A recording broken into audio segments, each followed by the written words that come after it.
This special budget meeting of the Township Council is called to order. Madam Clerk. Hold on. In accordance with the Open Public Meeting Act of the State of New Jersey, adequate notice of this budget hearing of the Franklin Township Council was made by the posting on the bulletin boards of the municipal building, posted on the township's website, and electronically transmitted to the officially designated newspapers, indicating that this budget hearing would take place via WebEx at 7 p.m. on Tuesday, March 7, 2022. If you can join me in the pledge. I pledge allegiance to the flag of the United States of America and to the republic for which it stands, one nation, under God, indivisible, with liberty and justice for all. Madam Clerk, please call the roll. Councilman Embarrasson?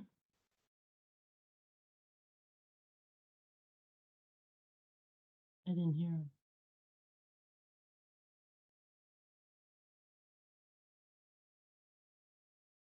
Councilwoman Francois? Here. Mayor Kramer? Here. Councilman Onijaka? Councilmember Potosnik? Present. Deputy Mayor Pruitt? Here. Councilwoman Udine? Here. Councilman Vasanella? Here. Councilman Wright? Do I have a motion to open to the public? So moved. Second. Moved and seconded. All in favor of opening to the public, say aye. Aye. Opposed, say nay. Motion is carried. We're open to the public. The only one on is the Franklin Reporter. Yes, Mr. Mayor, anybody from the public wishing to speak, we ask you use the chat function, raise hand feature, or *3 from your telephone.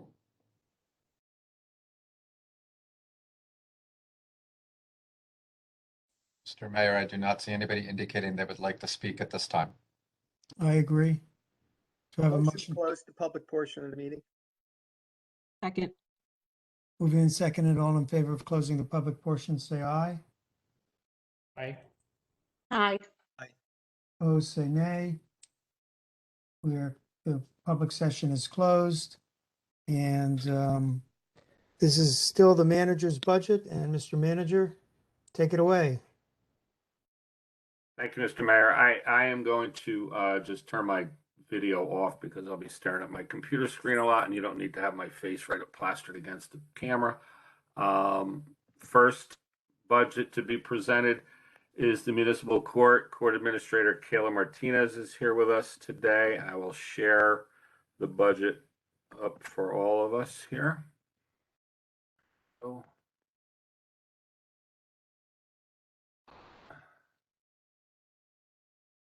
So the court's budget for 2022 is proposed at $27,600, which is an increase of $3,450.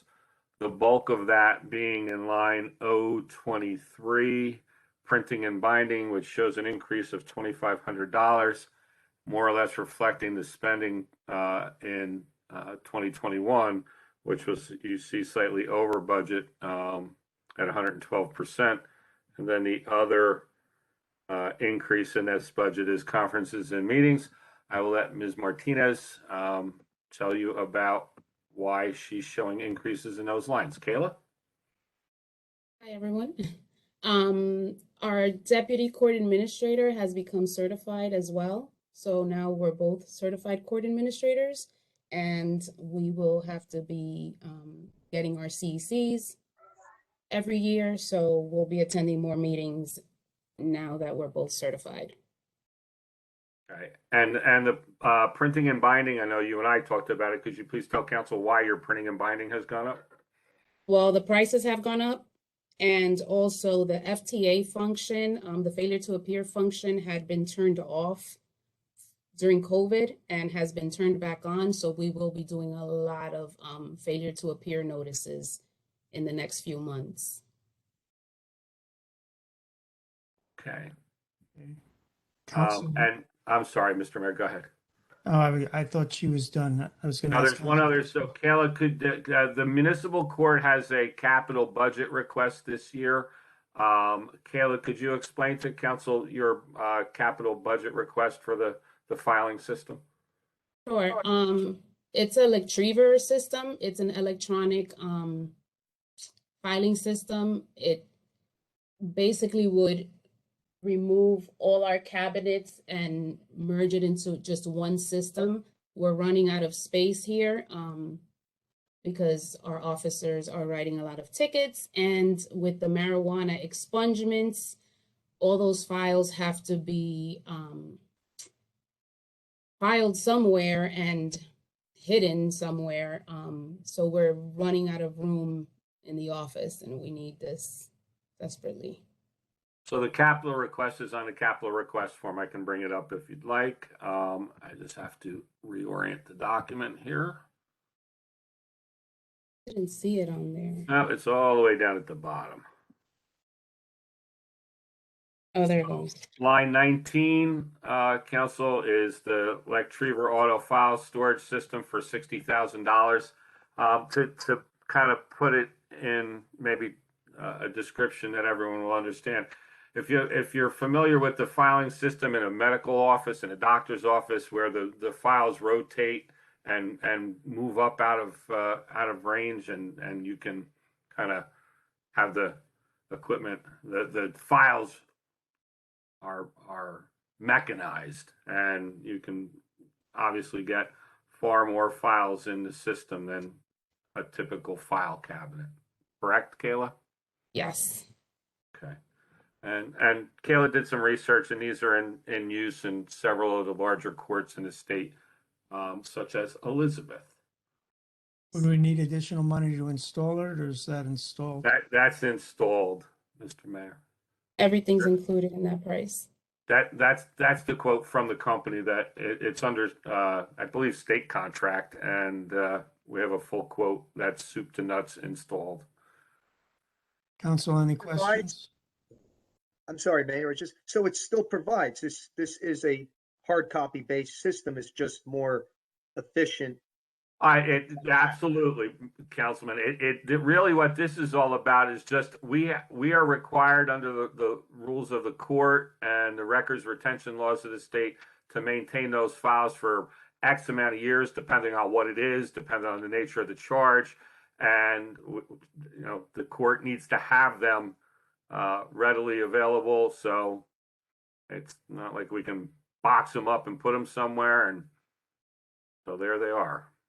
And if it's been a while since some of you have been in the public safety building, but you would see that the court is pretty much overwhelmed with files right now. Fine, thank you. Any other questions, Council? Now there are two other in the packet that was sent to you. There are two other budgets that fall under the municipal court. Prosecutors whose salaries are set by council, and that has remained static from 2021 to 2022. And public defender, the township funds for the public defender this year at 34,000 instead of 35,000. But really, the way the public defender gets funded is money is moved from the council, but from the township budget into the public defender trust, and then the public defender bills us for his services. So there was some money left in the trust, so we only needed to budget 34 instead of 35,000 this year.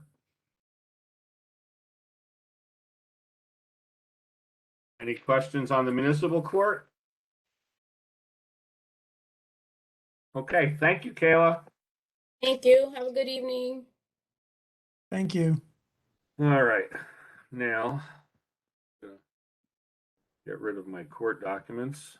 Next up will be the Uniform Construction Code, which is Mr. Lupo.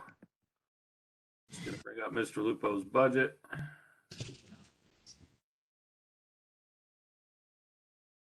Okay.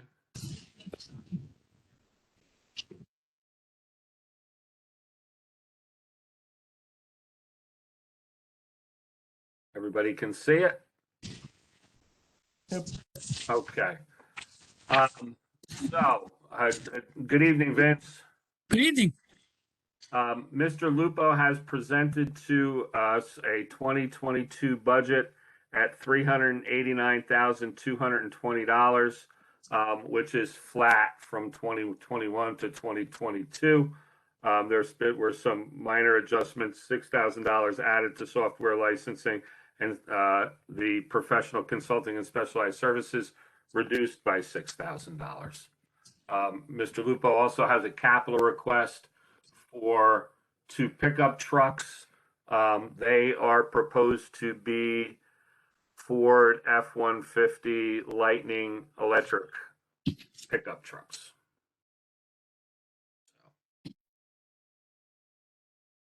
Do we know the availability?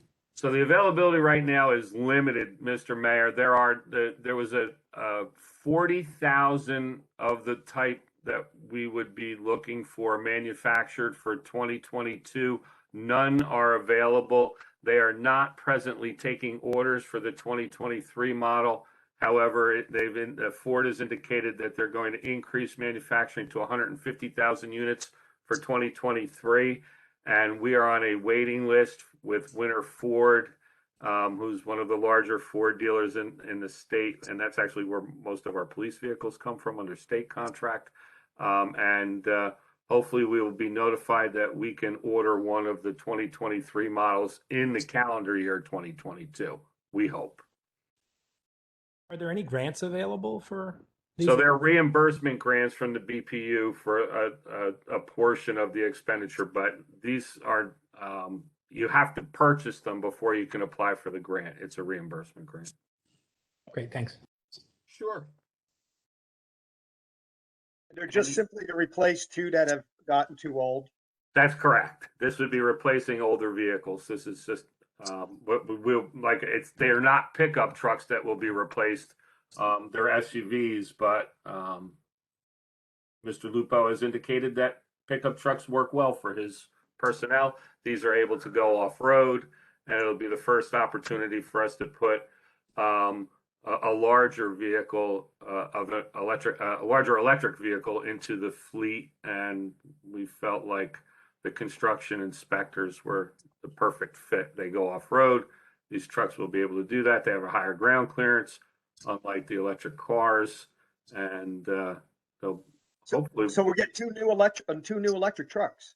That's it. Yeah, pretty exciting. I think. I think it's kind of neat. To be honest with you, I did a lot of looking into them, and it looks like it'll be a really good fit for the construction department once we can get them up in the fleet. Hopefully, Ford follows through with their promise on increasing the number manufactured for 23.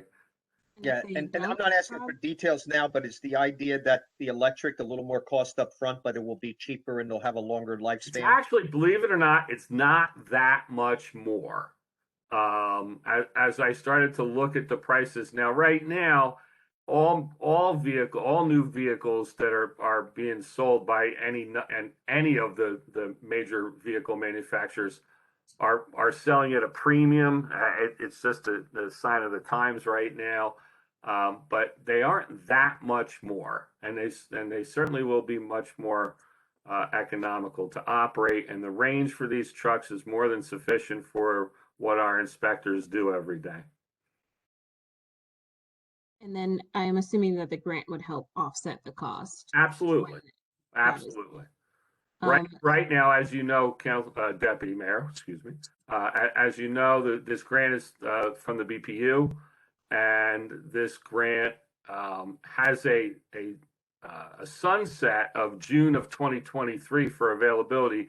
But we're also hoping that in the event that we don't get these vehicles before June of 2023, and I certainly hope we get them before then, but if we don't, we hope that those types of grants will be extended beyond that date.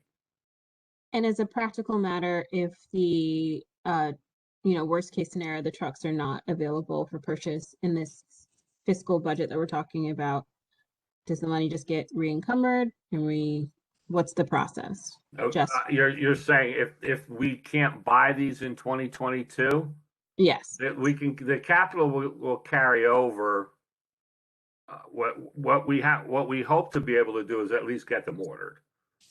Right now, Ford has the window shut on ordering them, but all the indications are that that will be open for ordering soon.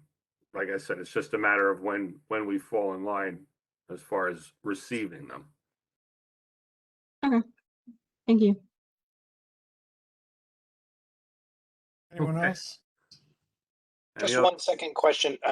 One of the hesitancy pieces of the trucks, they may not perform. People might feel like they may not perform as well for heavier duty things. So I'm hearing you say like it's perfect for off-roading or, unimproved roads to get to and from inspection sites.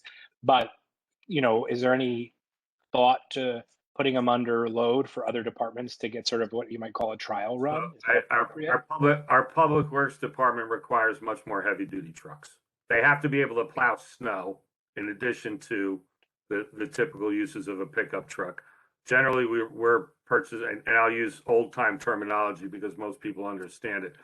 The Ford F-150s are what might refer to as a half-ton pickup truck. Generally speaking, Public Works uses 3/4 and 1-ton pickup trucks, not half-ton pickup trucks, because they will not stand up to the rigorous work that the Public Works Department does.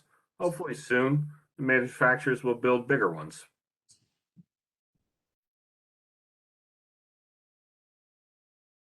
Okay. Any other questions for Mr. Lupo? Going once, going twice. All right. Thank you, Vince.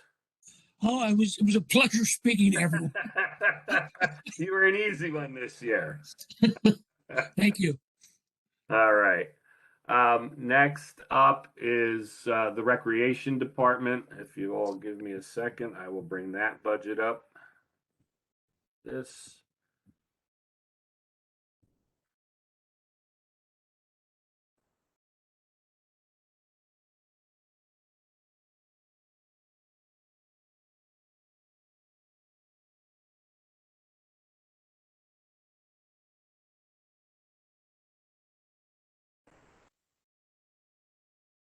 Okay.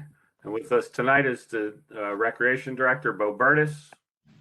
How you doing, Bo? Hi, everyone.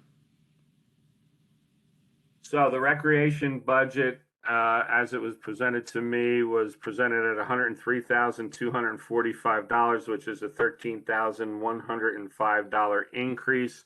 You'll see there are various increases through the recreation budget. Most, if not all of those increases are attributable to the youth center going online and the general operating costs associated with the new building, causing an increase in things like the equipment and repair and maintenance, which is the copier leases, and additional staff for conferences and meetings. We have a couple more people working in the youth center that are now onboarded.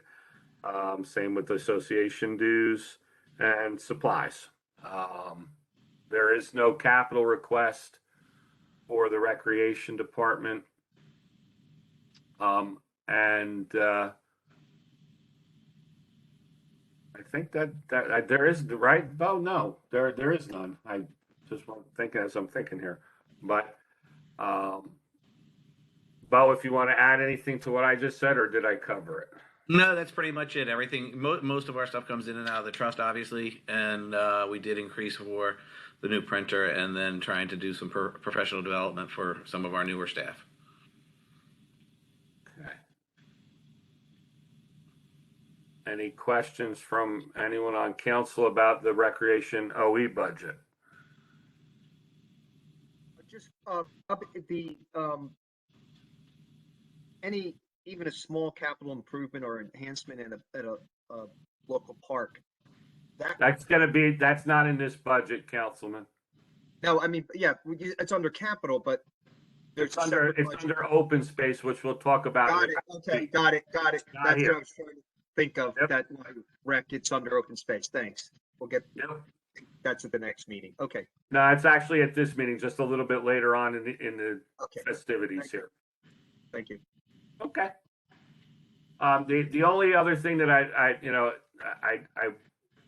let me stop sharing this for a second so I can kind of, even though I'm not on screen, I'll put myself on screen.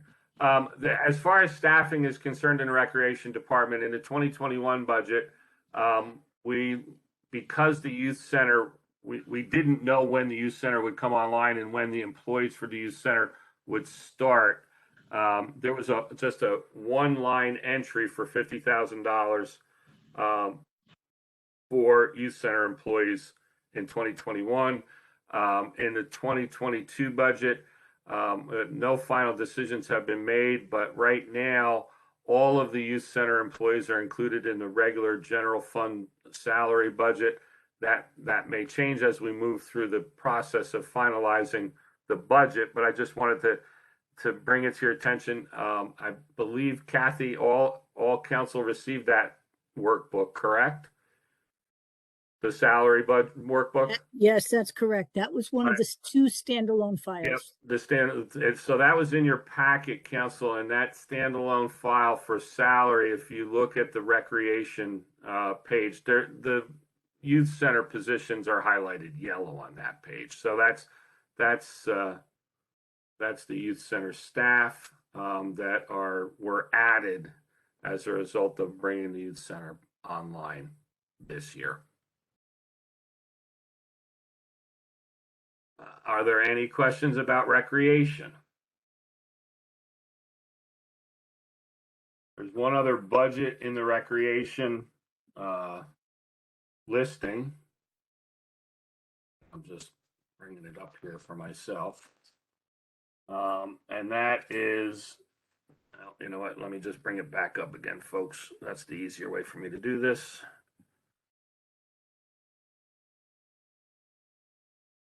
Okay, next page is senior transportation. Senior transportation is provided by Somerset County in a shared service agreement with Somerset County. We pay for the driver and maintenance through this shared service, and it's our bus that they drive. This is an increase of $3,417 as billed to us by Somerset County. What Is that just specific type of, sorry. Is that just an increase in just the cost of running the program, or is it for? Yes, so it's well, what, and I'm quite sure that, as we would say it, if the shoe were on the other foot, what the county would say, and I believe that amounts to, let's see, $3,417 over $8,500 is, what about 4%? 5? Yeah, roughly. Yeah, four. I would say 4, 5. That sounds right. That's what their costs increase based on increases. They're paying a salary. They're paying healthcare benefits for the driver. They're paying maintenance on the vehicle itself, and that was the increase in our bill.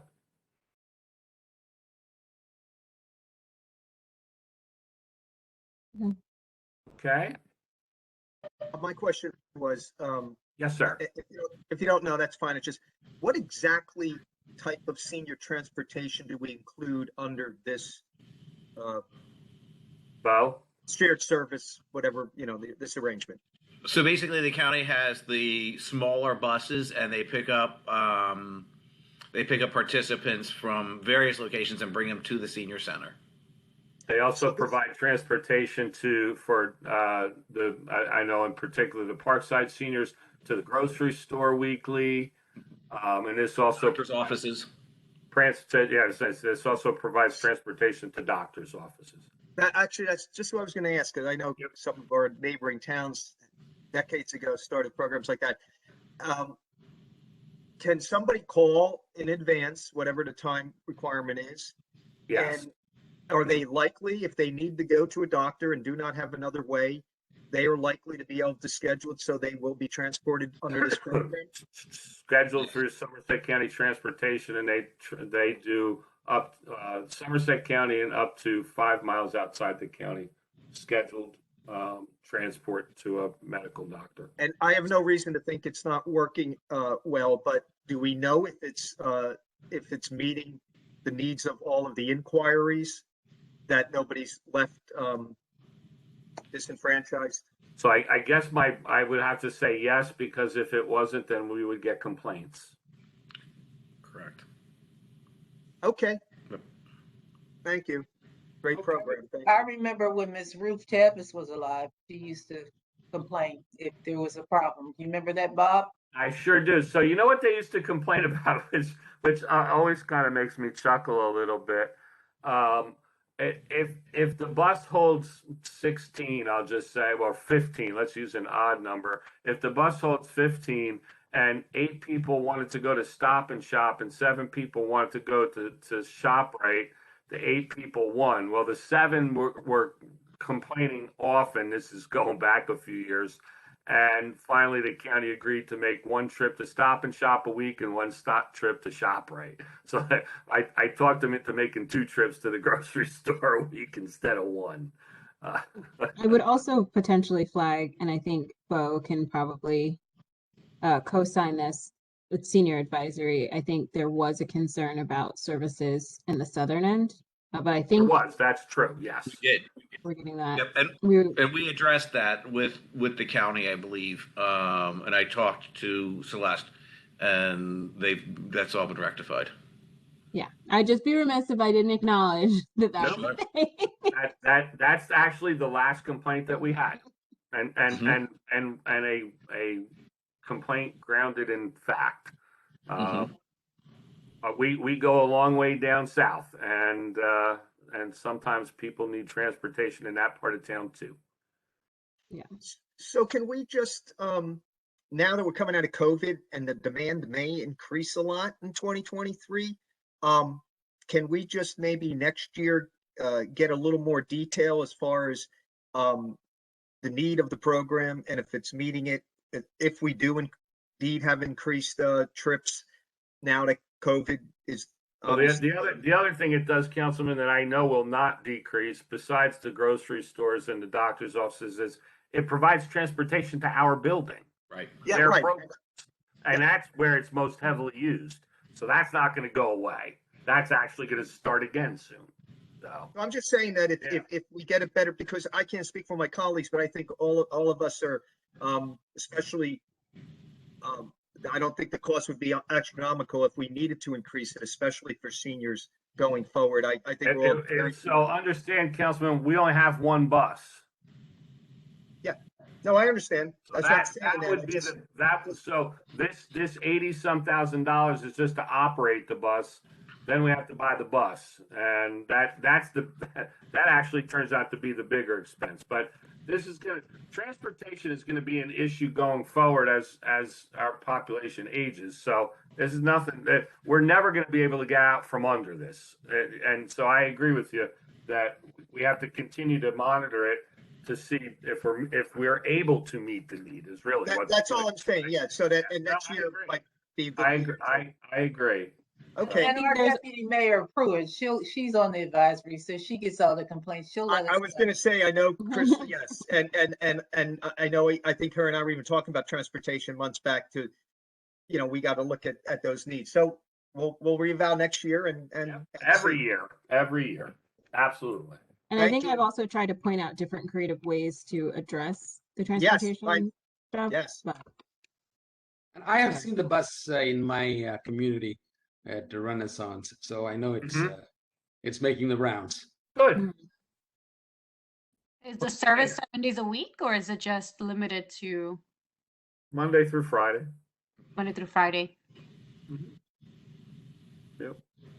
It's the same time that, the county provides transportation, not only with this bus, but the Somerset County Transportation Department, both for regular transportation routes and senior routes throughout the county. So they're a pretty busy department.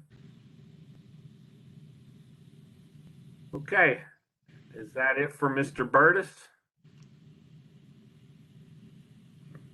All right, thanks. Thank you, everyone. All right. Take care. Next up is the police department. So let me remind council that the director will be back in another meeting in a short time to go over operational issues. If we could keep our questions to budget issues as much as possible, that would save time. We often go off the tracks when we see our police director and at these budget meetings. So That's why we don't do the annual report in the budget meeting anymore. Looks like Sean Hebron is on the attendee list. Was he to be promoted? No, he's good. Okay, good. He's just watching. Hey, Sean. Okay, so let me share the screen. There are several budgets for the police department. The first one that will be up is police.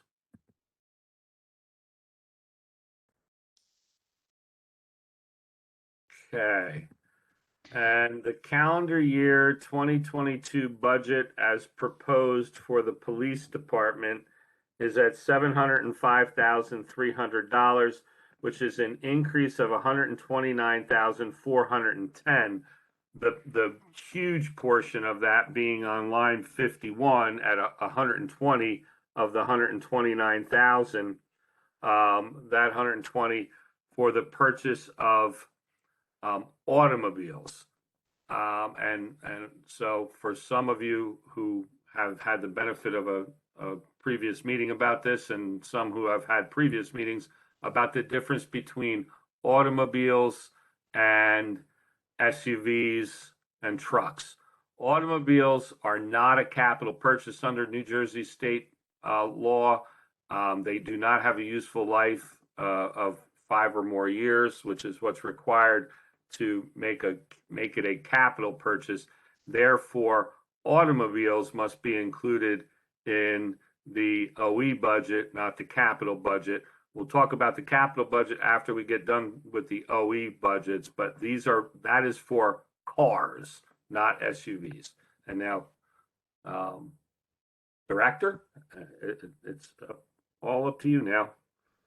All right. Good evening, everyone. Tonight, I have with me Captain Brian Regan, Captain Philip Rizzo, and Lieutenant Shalonda Lacewell, and Captain Sean Hebron is out in the audience.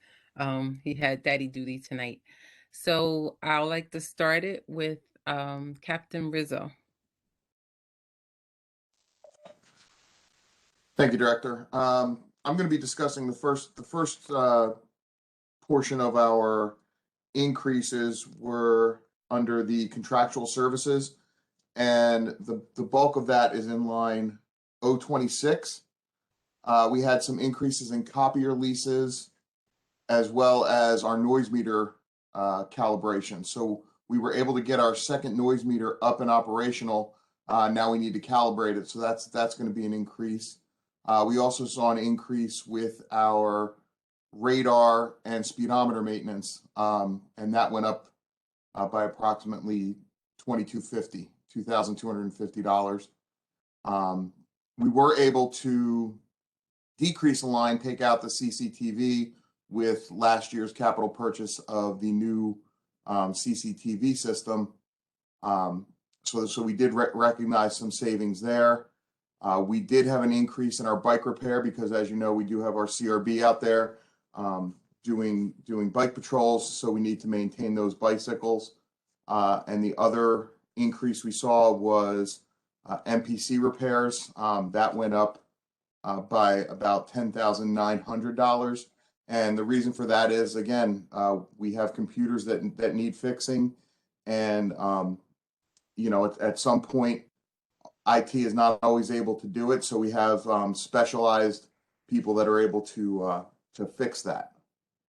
The next thing I would be talking about would be our materials and supplies. The bulk of that, when we look at that increase, we did have an increase in chemical and gases. Chemical and gases encompass our O2 supplies and fire extinguishers. So we recognized an increase there, as well as an increase in line 033, our books and publications. As council's aware, we have had an uptick with our Youth Academy and our CRB programs. So those increases are just recognized there.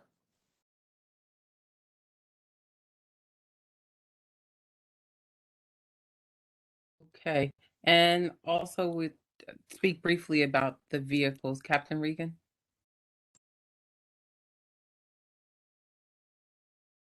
Good evening, everyone. If we notice on the line, we have 6 Chevy Malibus to be purchased at $120,000. Those vehicles are to replace 6 older vehicles, 3 of them being Crown Victorias, the oldest model of police car that we have in the fleet now. There would also be 2 other older vehicles and a Ford Explorer that was previously used for OEM. That vehicle has already been established with the equipment and used elsewhere. So we don't have to worry about replacing the Ford Explorer since it's already been replaced. That vehicle was handed down, being used by various departments, but it's now reached its lifespan. So the 6 Malibus would be the choice vehicle to replace those 3 aging units. So that's 20,000 apiece. That's just for the vehicle. That's not for any of the other equipment. The outfitting of them is okay. Phil can take that. No, go ahead. It's okay. Well, the outfitting of those vehicles is not the same as the regular patrol vehicle. The cost of that is usually minimal with lights in the grill and one up in the dash, and the radios. We probably already have those. The radios usually get recycled unless they are broken or we go to a new system. They're unmarked cars, Mayor. Yes, unmarked cars. So these 6 are supposed to replace 3 older ones, and I'm taking it that then the next oldest ones will be moved down. Yes, so it's a process. We had we had 21 Crown Vics that we discussed before that we're trying to phase out because it's harder to find parts. It's costing us more to repair those than it would to replace them, just because of the age and because things, it's harder to get vehicle parts now. So what we do is the first wave, we cycle those down to the SROs, the school resource officers, or the class 3s. And once the vehicle, DPW says it's no longer, useful or worth repairing, that's how we phase it out completely. Right now, our class 3s are using the electric vehicles from the construction department. So we borrow vehicles to cover, those various posts throughout the town. So we're trying to make it where we don't have to borrow vehicles, but at the same time phase out the Crown Vics because they just go and sit at the schools. So how many cars are out of service because they're either too old or too old to repair? Off the top of my head right now, I don't know if Carl's on here. I don't want to put him on the spot, but I would say right now we probably have about a dozen vehicles down. Well, hold on. So I don't think that's what she's asking, Director. How many vehicles are you down in the fleet permanently that are no longer in service? Oh, taken out of service for last year? Oh. Last year. The question that I have that I think that we're all getting to is Yes. between these 6 vehicles and the vehicles that you're going to talk about in a little bit in your capital budget, are you increasing the size of the fleet? I am not. And we have to remember last year we did not replace any vehicles. So we didn't purchase any vehicles. So we lost vehicles. Well, say last year, in last council meeting's budget, there were vehicles. Those were the 2021 vehicles. Are you saying you didn't buy any in 2021 that from the 2020 budget? No, we didn't buy any in the 2021. When I say vehicles, I'm not talking about on the capital side. I'm not talking about the SUVs. I'm talking about cars. I didn't buy any cars. We didn't buy any Malibus. We didn't buy any Impalas. We didn't buy cars. So, the question you're asking me, how many we lost? I know off the top of my head, I can think of 3. It might be more. That's just last year. I don't know the number for the year before. On cars, not the. And then cars will be removed from the fleet permanently as a result of the purchase of these 6 cars if they're approved. Correct. Correct. Those would be Crown Victorias that are probably in some cases 15 years old. Easily. Some of them are pushing that, yes. Yeah. If not older. Yeah, one is at least a 2003, I believe. Yeah, and maybe this isn't, maybe it's on the Capital 3 kind of dive into this more, but I just want to get a sense of how much, we're talking about end of life and the amount of energy and cost to repair, if there's any kind of dollar amount or estimate of dollar amount or time just being down and we're not using it. And that might be something for the capital budget discussion. Full disclosure, it might not be appropriate for that, but I just kind of want to get a sense of, we're making requests for all these vehicles. I also kind of want to understand how much I don't want to say wasting, because that's not probably the appropriate word, but how much we are, how much the cost is in repair, both in manpower on the public works side and, money is going in to find parts for the cars, or excuse me, not the cars, I guess. No, so we did talk about this. It is not cost effective for us to keep fixing the Crown Vics, especially with the price of the parts. And I'm sure they're not as fuel efficient as the newer cars as well, which is another thing we're looking at in terms of using those cars. Yeah. But we're not, I agree with you on the capital side. We do have a conversation about what you're asking me on the capital side.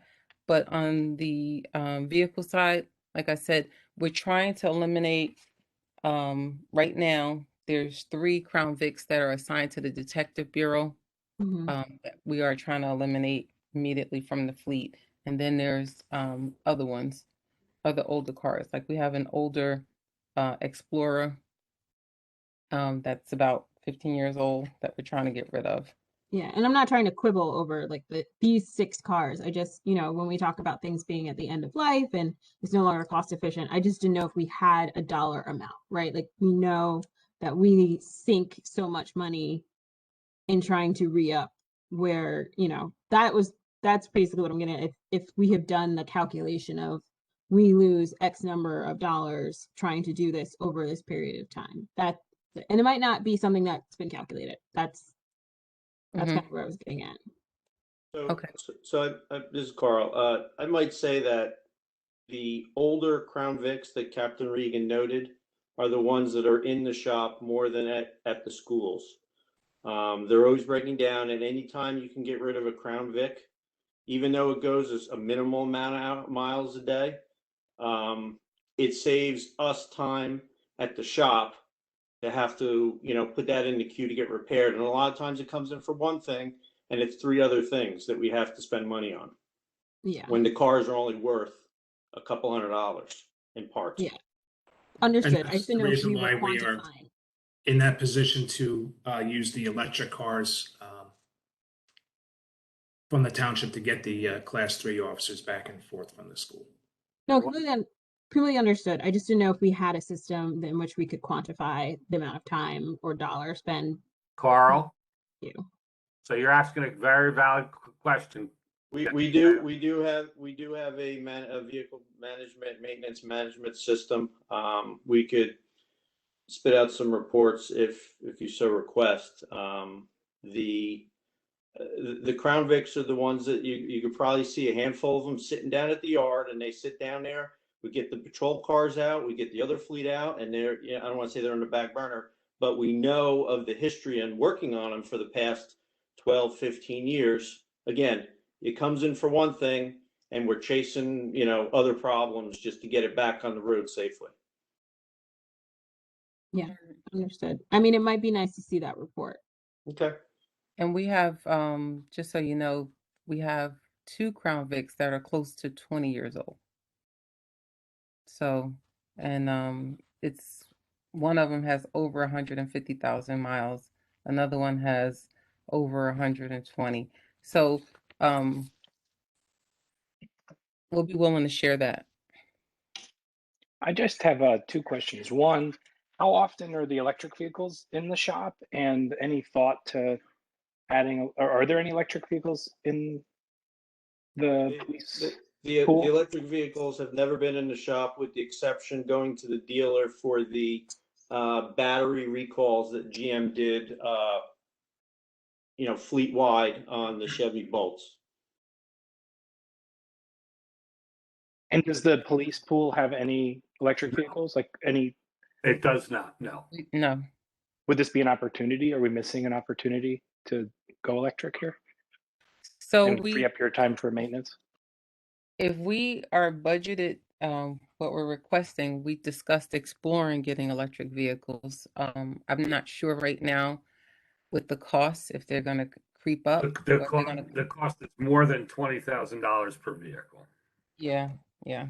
Even the small ones, Bob? Yep. Mm-hmm. I believe we bought the Bolts for somewhere around 35,000. Right. All right, plus the charging port. So But they haven't been in the shop, so there's some savings there, right? Yeah, I mean, there's really nothing to maintain. It's all, it's all electric, and they're all brand new, and everything is pretty much under warranty. Now, I guess for these vehicles, is there any types, or I guess maybe for the detective vehicles or the ones that are potentially more active, are there any kind of modifications that be needed if it were electric? Because I know I could be completely wrong, but I know at least for the capital SUVs and trucks, there are additional things to make them road appropriate. It's to make them marked police vehicles. Yeah. That's the issue. That's the outfitting of the vehicles, is to make them marked police vehicles. These are unmarked cars used for that. I would call them general purpose cars for detective or school resource officer, or what, whereas they're not patrol vehicles. So that's all of that added equipment, the roll bars, the consoles, the computer mounts, all of that. It's minimal lights go on those detective cars, and we transfer the radios from other cars. Yeah, no, I understand that. I guess my question, and this is completely my ignorance if I'm wrong, but like a factory Chevy Malibu is the same type of car that this unmarked car is. There's no modifications to the engine. There's just nothing. It's the same. Okay. No, they are not. Basic off the line base vehicle. That's what they are. Right. That's why we're able to get them for that price also. And then, if it wasn't so, it sounds like it doesn't sound potentially feasible electric, but at some point it could be feasible if the price goes down. Oh, they exist. They do have electric patrol vehicles, but they cost $65,000. And I imagine like a regular for just the car. Okay. And I'm sure there's probably some modifications that need to be made for the extra draw of the extra electronics as well. Well, the vehicle is manufactured with the specific purpose of being a patrol vehicle. So all of those things have been taken into account, but as the director said, they're about double the cost on the base vehicle alone.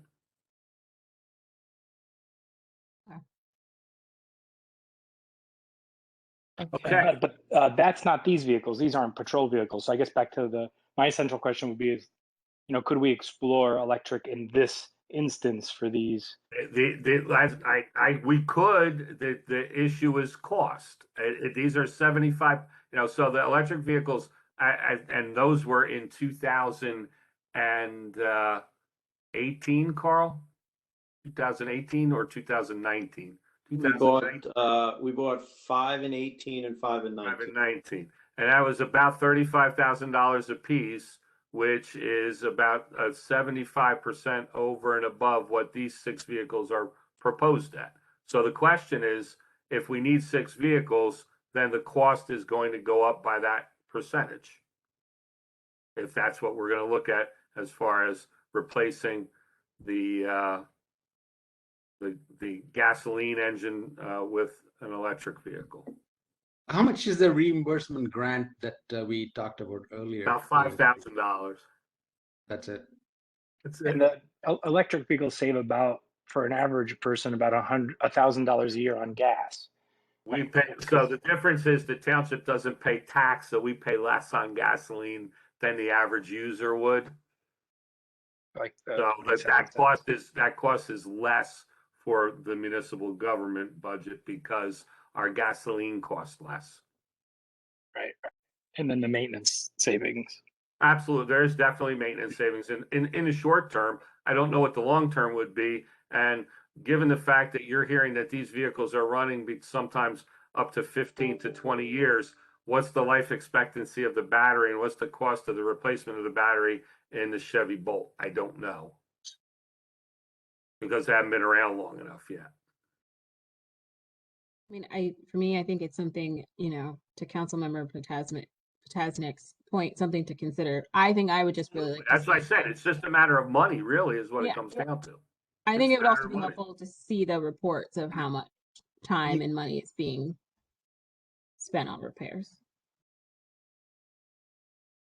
Well, I'm sorry. Yeah, Ed, were you done, Councilman? Yep. Oh. Yeah, I just wanted to say that I think we all are interested in utilizing any electric technology we can, but what I understand, there's not a real lot of police departments in New Jersey using them for their patrol cars, and I'm optimistic about the future of electronic, but I think we want to see how the costs are, how the reliability and everything else for a while before we make that move to look to regular patrol cars to become electric. I think that there is a use for them in the police department. I think that the reason why we budgeted $120,000 for 6 vehicles is because it's for this particular application. It's the most cost efficient, or the lowest cost. I won't even call it cost efficient. But we have how many class 3 officers go to the schools every day, Director? And at least 10 to 15. And how many school resource officers? What do we have? 5? Well, there's 4. there's about 15 people Monday through Friday, 10 months out of the year who are getting in a vehicle and driving to a school that don't need that. That's why they're using the construction code cars right now, right? I mean, so that's an application within the police department that those vehicles would be perfectly suited for. They're not. They don't have that the demand that a patrol vehicle has, like, and so sure, that would be a perfect use. This is, we'll certainly have another discussion about the amount of money being budgeted and allocated for vehicles in the police fleet this year, and we can talk again about it before we're all done with this process. I'm sure that the director would say if you gave the police department 6 electric vehicles to outfit that portion of the police operation, it certainly would work. Right. We would just change the logo on the side and put a police logo. There you go. Okay. All right. Any other questions on the police OE budget before I bring up the next one?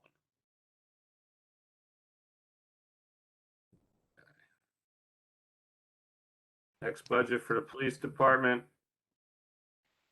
911 police dispatch, proposed at $256,300, and I'm leaning into my computer now, which is an increase of $13,200 over the calendar year 21 budget. Right.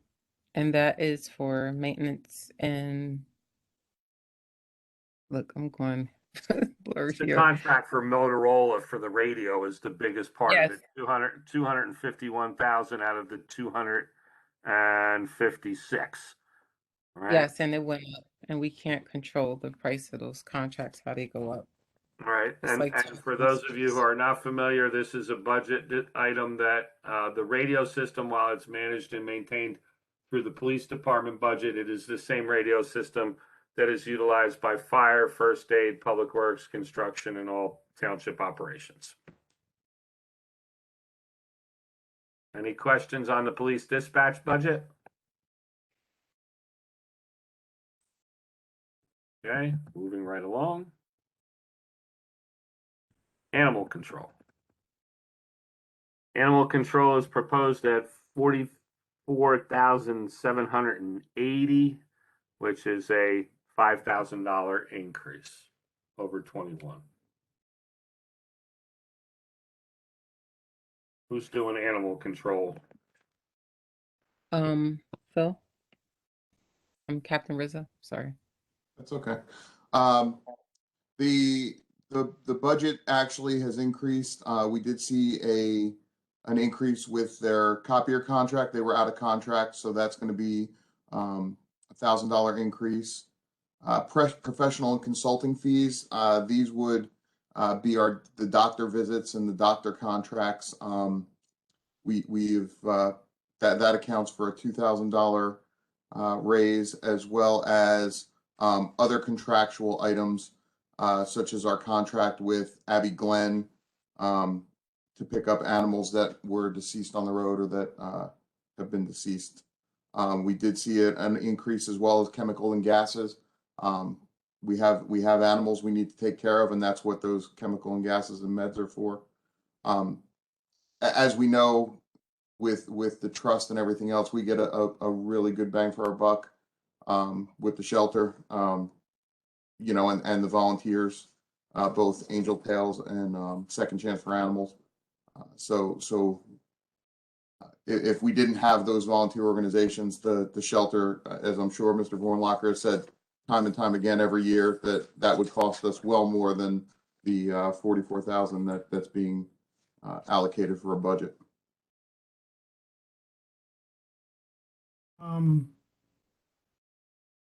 There's something wrong here. If we look at line 026, look at the 2021 budget and the 2022 budget, they're the same, but it's showing a difference of is that $1 or $1,000? No, and I can tell you why. And I'd have to bring up the actual workbook, but my guess is that the underlying sheets for this total sheet, I'm sure, reflect the increase, but somebody manually entered it on rather than letting the formulas work their magic on that cell. And the same thing for the It was line 026, Mr. Mayor? Yes, and also with line 028, it's all of up them. 1,000, but it shows it up 2,000. Yeah, it's Okay, so 026, I'm showing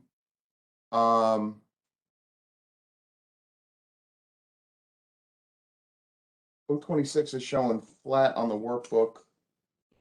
Yeah, on the cover page, what's it showing on the underlying page? So Yeah, 026 on the underlying page shows flat. Well, then there's a mistake somewhere. 1980. I think the total for 020, which is a subtotal, should be just $1,000 instead of 4,000.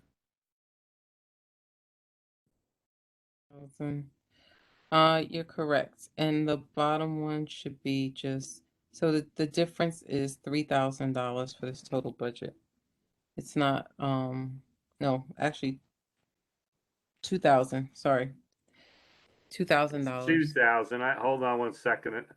Yeah, the columns on the right-hand side, and I'm looking now at the actual workbook, and the column on the right, the far right, is incorrect. So it's up 2,000? It's a So 2,000. It's up from 42,780 to 44,780. It's up $2,000, not $5,000. That's what the workbook's showing. I That's what apologize. I have the workbook open on my computer right now. That's what it is, Mayor. You're absolutely right. That column for differences is incorrect. All right. Okay. So it's up $2,000. Right. So more meds and more services for the animals. Okay, let me bring up that spreadsheet again. Okay, one more OE budget. Unless there are any other questions for animal control. Okay. Then next is emergency management. Management, yep, is up. This shows $500, and the math works. $57.50 now, $52.50 before. There you have it. Yeah. Anyone have any questions on emergency management? It's obviously a very small budget that just funds some general equipment and maintenance for the emergency operations center and the police department and the police station, and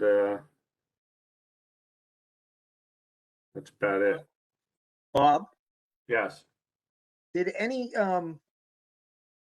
review of COVID, meaning, how it played out and if we're faced with other emergencies, especially in the area of pandemic type emergencies? COVID's not done yet. Well, I know we're not done. I'm just saying, was there any review that would look at needs? Like I said, it's not done yet, so no reviews have been done. We're still in. I meant. I hear you. I meant the review of. I'm going to say the almost 2 years of that we've been in so far, 2021. I'm just wondering if there was anything that was being recommended that could be more helpful in any kind of crisis, especially a pandemic type of crisis going forward. The answer is the reviews continue and will continue, and I think that we'll probably be reviewing all of the things related to this pandemic for the next 10 years, Councilman. Honestly, this is just, none of us have lived through this before. So my answer is, this is constantly being questioned and reviewed and analyzed, and it has been so for the last 2 years. No, I'm sure we are, Bob, and that's fine. I was just curious. I'm not looking to spend money we don't need to. I wish I could say that this was like a tabletop exercise that we usually deal with in emergency management, but this is not like anything that we have dealt with before. Okay, and I'm sure next year in the budget hearings, if there is some needs, I'm sure they'll be explained, and we'll take them under advisement. Thanks. So a little along those lines, where would PPE show up on the budget? It wouldn't. We paid for all of our PPE out of monies that were unrelated to the budget. So out of the manager's fund? The federal government gave us money, Mayor.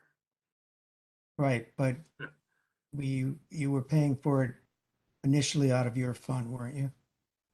It was paid for out of my fund, among other places. Yes. I mean, the police department has money budgeted for that type of equipment. Public Works has money budgeted for that type of equipment. Emergency management is not where you would budget for that. Okay. Because the emergency management really doesn't really have even staff. Yeah, no, I understand. Yeah. Okay. Okay. All right. Moving along. If there's no other questions on emergency management, I think I have to rotate my page now. Yes, I do.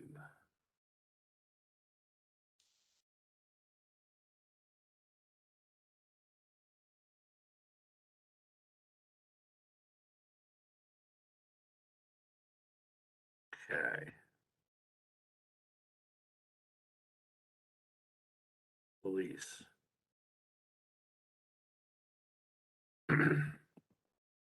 So we'll start right there with what is on the screen, making note of the fact that line number 1 under the police capital budget is actually not capital. and shouldn't be on this form, that's the $120,000 for the Chevy Malibus that's included in the OE budget.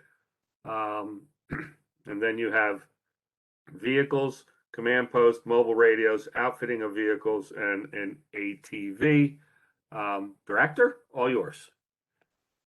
So for the marked Ford Explorers, I'll discuss that first. We have 50% of our vehicles, patrol vehicles, I should say, have the average age of 6 to 7 years. So around 2018, they had a plan to purchase 10 vehicles per year for the next 3 to 5 years so that all the vehicles could be, replaced and be up to date. As you know, Franklin is 47 square miles. They cover a lot of terrain because right now, half of those vehicles are over 100,000 miles because that's what we do. We patrol and they travel from one end of town to the other. So a plan designed to allow these vehicles to rest, to preserve them, and allow us to perform necessary maintenance was also in play.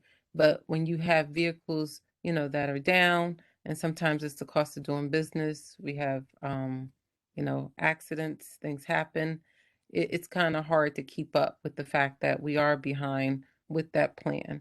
We have been purchasing between 7 and 8 each year. Right now, an ideal replacement plan would be to replace 12 vehicles for the next 3-4 years to catch up to where we should be. That is, like I said, we can't run these vehicles 24/7, so we have to be able to rest them. And keep in mind, during a shift overlap, with just the patrol vehicles, we have approximately 18 vehicles on the road at one time. And for patrol, we have 40 vehicles that are assigned and suited for patrol right now. I'm going to pause there just on the 12 marked Ford Explorers that we're talking about. And council should note that that's just for the cars. Line 7 is outfitting the cars, which is essentially the same price as buying the cars. Right, because we have to put in so when the car comes, it's just a base Explorer. Then they have to take it apart and put in, the cage where, if you make an arrest, brackets, equipment, the lights, the safety features of a patrol car, like, anti-rolling mechanisms and things like that. So it's not just, an Explorer. If it was just an Explorer, probably would be easier and cheaper, but we have to make sure that these cars have safety things in the car along with lights and things like that, and the sirens and equipment.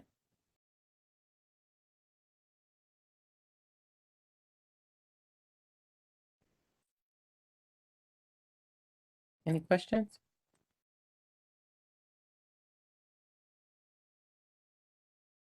Police cars are not as exciting as other cars. Listen, when I came here, someone said, the police like their cars. It's not that we like cars, it's just that cars are what we use to do what we do.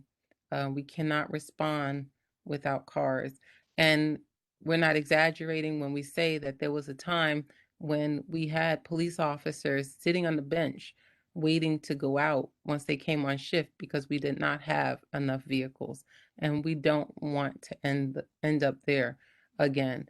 And I just want to note that when I came, we had a lot of accidents. I'm going to say that. Things that were preventable. I can say right now, knock on wood, I have not had to discipline anyone for any preventable accidents. The officers are taking care of the vehicles. We are having defensive driving classes. So I think, when you have better things, they're safer for the officers and for the citizens.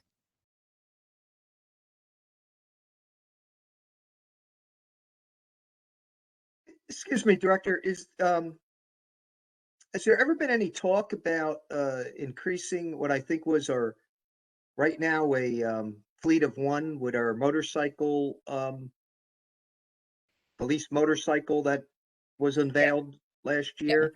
So How is that work? How is that working out? But more relevant to the budget, I know it's not in there for this year. Do you see that ever being expanded and useful at any areas in Franklin?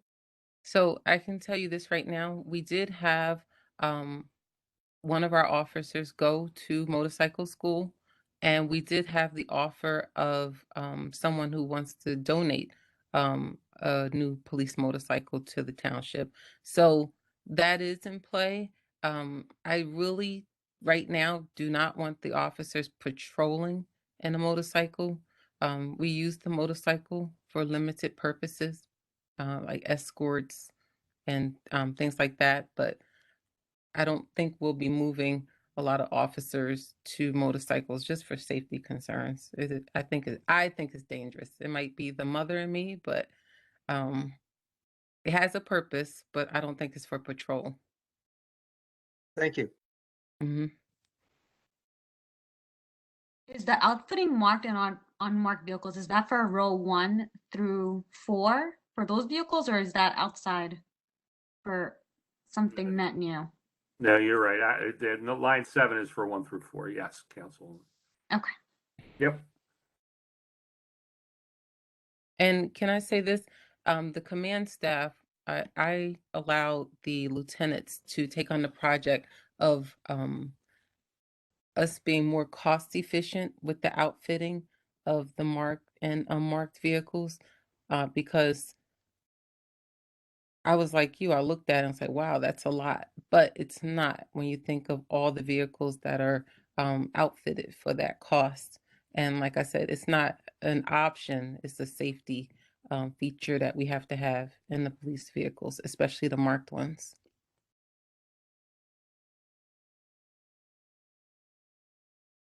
Okay, line 3. Line 3 is the Expedition.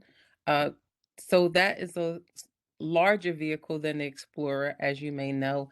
And the purpose of having that vehicle is to add another vehicle to our ESU unit, because our emergency services unit, our specially trained officers, they are usually on scene first for squad calls.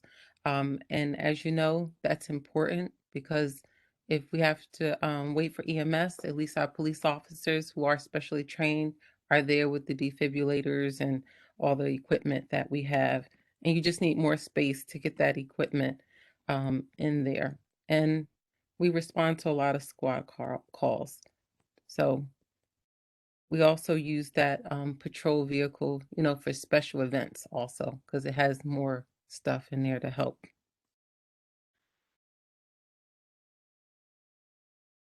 Anyway, the Ford F-150 pickup, we have an older one, but like I said, Franklin is a large terrain, and if we have a road that needs to be blocked on one end of town, and then on the other end of town, they need to bring cones. It's just hard. You have someone traveling in one truck going back and forth. It's kind of redundant. During natural disasters and inclement weather, it's very helpful to have more than one. We saw that multiple times during Ida and various storms when there's flooding and we have to go put up barricades so that the citizens do not, drive into hazards. So it's good to have more than one. We need more than one.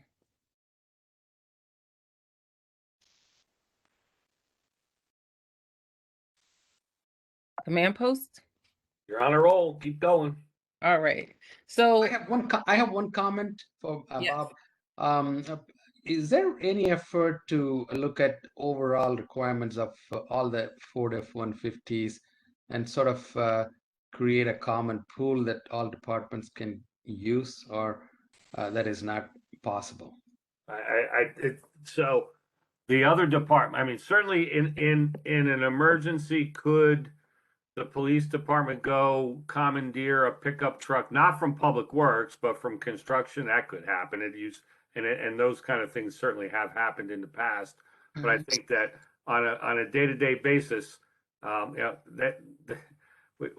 these vehicles get used. I mean, I know that I see that the pickup truck that the police department has now goes out every day. I mean, there are a number of tasks that, in that case, the Traffic Safety Bureau uses it.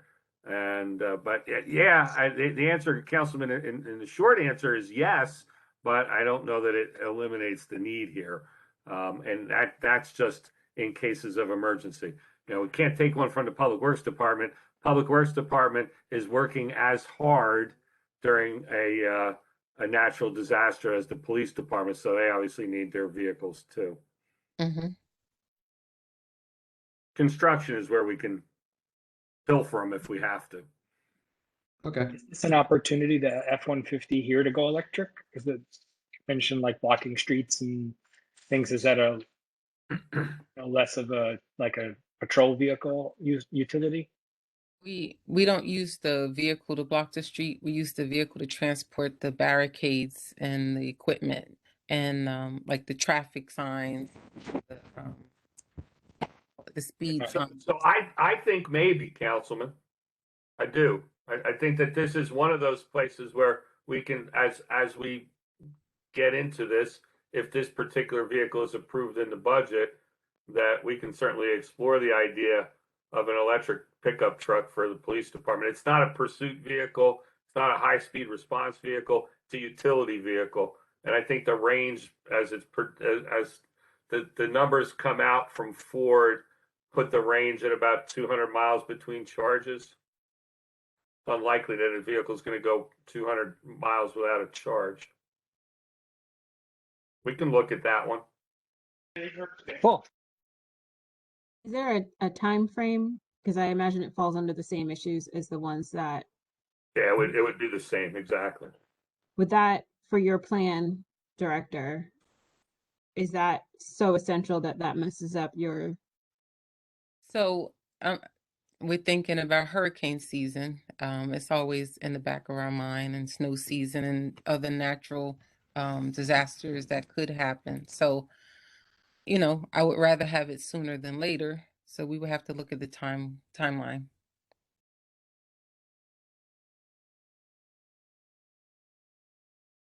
Anything else on the pickup?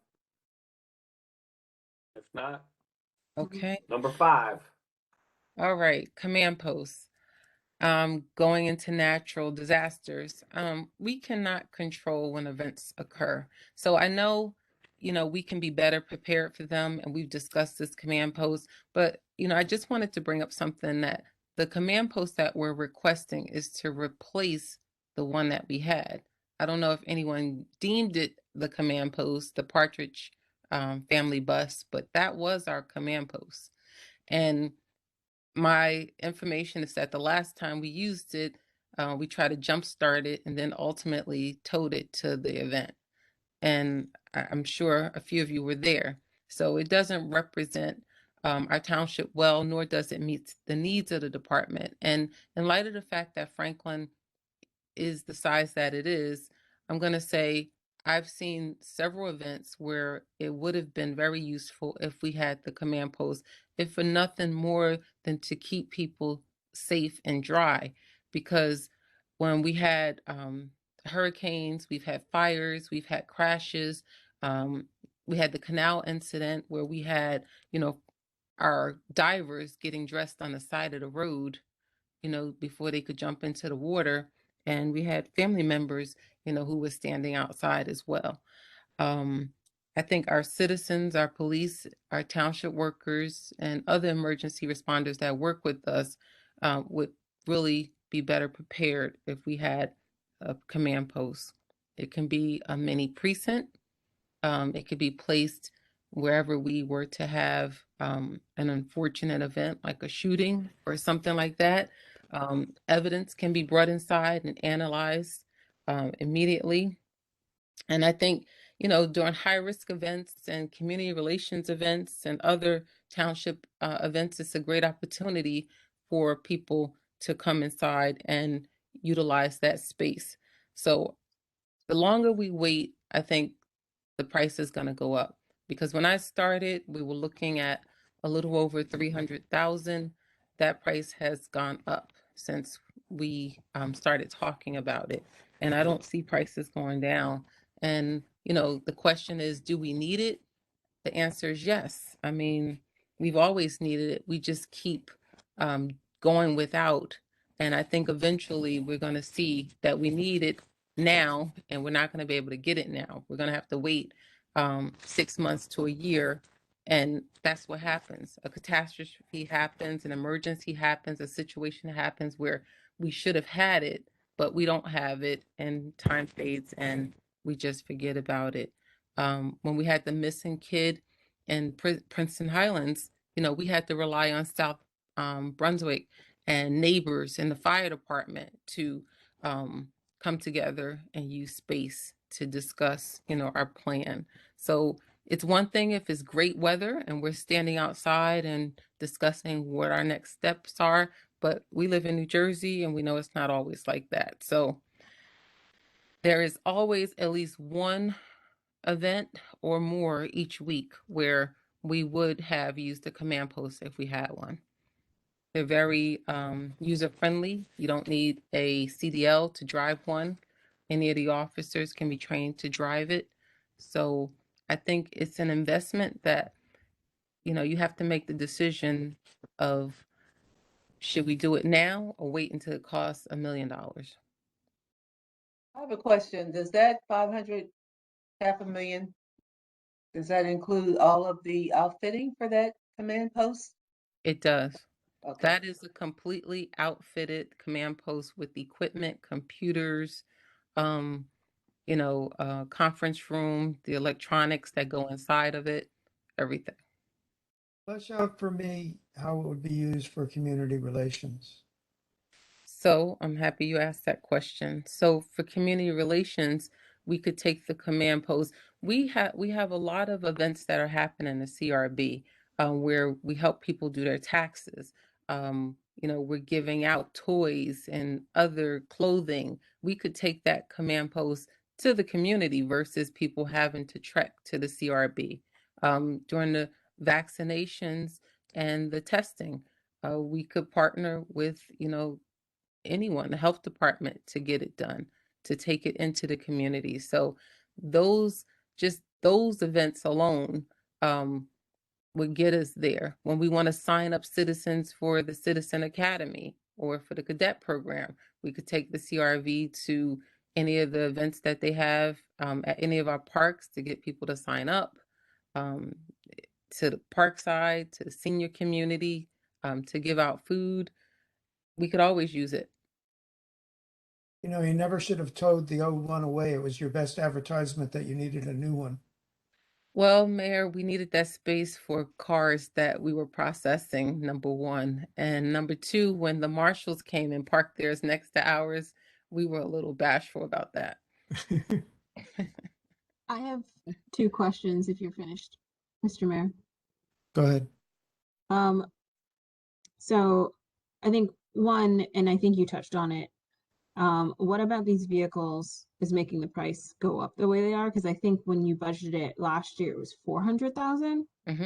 So that is a jump of, basic math, 100,000. It went up in 1 year. So I want to have an understanding of it, if or can potentially, give a suggestion as why the price is going up. And then the second question was related to, and I believe this was a question that may have come about last year, the year before, to give us a sense of like what a command post looks like. And I don't recall if that was provided, or maybe it was provided, but what the $500,000 looks like, practically speaking. Because in my mind, I from what I have seen at different scenes and things that you've seen on television, like it could fit on the kind of investigative side, fits a lot of boxes. And obviously it would go wherever the old bus used to go, so like in the carnival and all that other stuff. So I guess just to help us and the public understand what that is outfitted with would probably also be helpful. So those were kind of my two. Okay, so to answer the first part of the question, why is the cost going up? It's pretty much right now, it's just like with all vehicles, the costs are going up. You know, everything is customized, everything is detailed, and they have to, you know, I guess import the parts, import, you know, the components of the command bus, post. I'm saying bus, but the other part is we could provide you with a sketch of what it looks like. I'm going to say an RV, a recreational vehicle, but a little more high tech. And oh, there we go. You're Thank you. looking at, that's what you're looking at right there. Oop. Okay. Where'd it go? I was trying to There it is. talk Right slow. I there. figured you were All right, bringing it up for so me. for what it's worth, this is an article from 2021, and that one right there was, according to the article, nearly $700,000. So that's East Hampton Village out on Long Island. So maybe just a little bit less intense than that. That is about a $500,000. Yeah, and that one costs a little more because it looks like that one bumps out. You know how the RV Yes. where the room Yep, bumps out. right there is a slide out right there. The Right. one that you're looking at, it doesn't have one. So Right. that's about roughly what a $500,000 command post looks like. Roughly, but you said that's like a In the Hamptons. In the Hamptons. In the Hamptons. That, well, okay, Small. a little smaller, yes. Yeah, just saying that's in the Hamptons, a little bit smaller, not quite. So for those of you who are familiar with RVs, that one has a slide out that makes it a little bit bigger inside. The one that the police department was looking at did not have a slide out. That's it. So doesn't make, you know, so there's a temporary, the ability at when parked to make it the interior wider by the walls sliding out. But that's what it is. So that's what they're looking for. Deputy Mayor, were you finished? At this moment, but I reserve the right to come back for more. No, But I go just ahead. kind of You- picking you- up on where you left off. I'm not against this, but I'm just asking some questions here. For me, well, unfortunately, I don't know if St. Matthias or other places will be having a lot more carnivals going forward. Let's hope we have a lot of great community events. I don't see the practicality of needing that for that type of thing.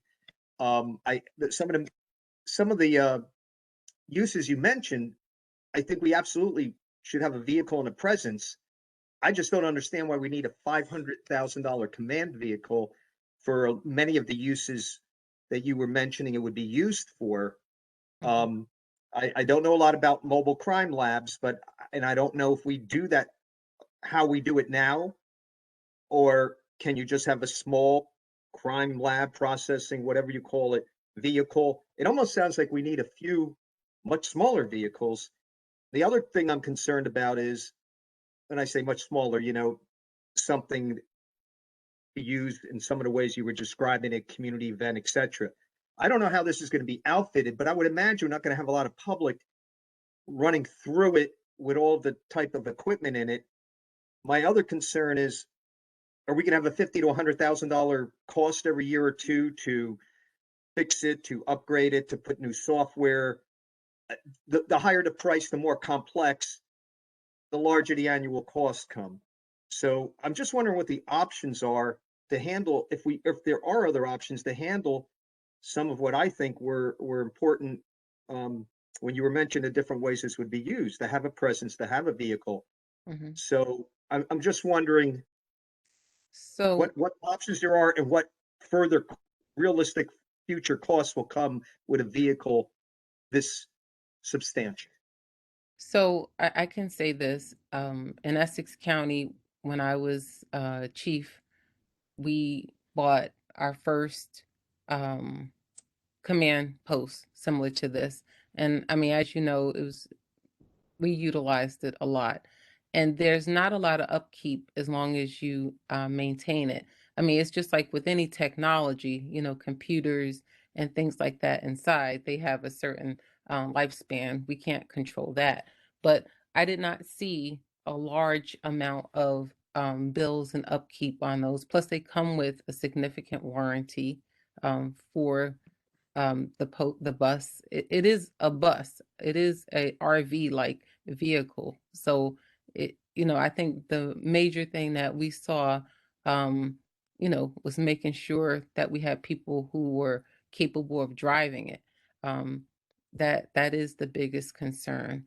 The command post itself, I think when you get into the nuts and bolts of it, the biggest thing that we had to make sure, because we went and bought a second one, was that the warranty was, spectacular. So we make sure, we read the fine print. The warranty covers a lot of things. The companies that make them are in the Midwest. The warranty required them to come out here to New Jersey to fix it, and we didn't pay for that. So that's how you offset that. But like I said, I didn't see a lot of upkeep or maintenance in the 3.5 years that I was there for it. But we had people that made sure that they kept everything up to date and kept everything maintained. Maintenance is the key right there in a warranty. It seemed more like a diesel truck. I don't know if Bob could throw up the picture again. Well, that one was That's what it is. It is. Yeah, a okay, diesel- well, it's a so truck diesel chassis. truck is far different than a bus type vehicle.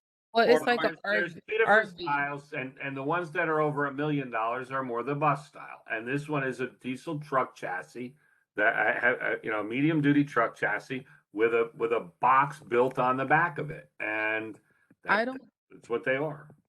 So is the cost is the bulk of the cost with what is being outfitted, like computer systems?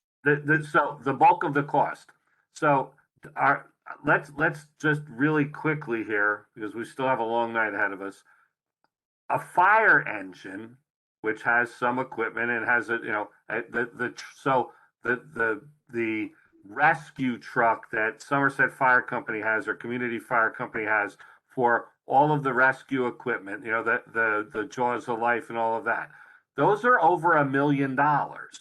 This is the cost for a truck that's built to last 20 years.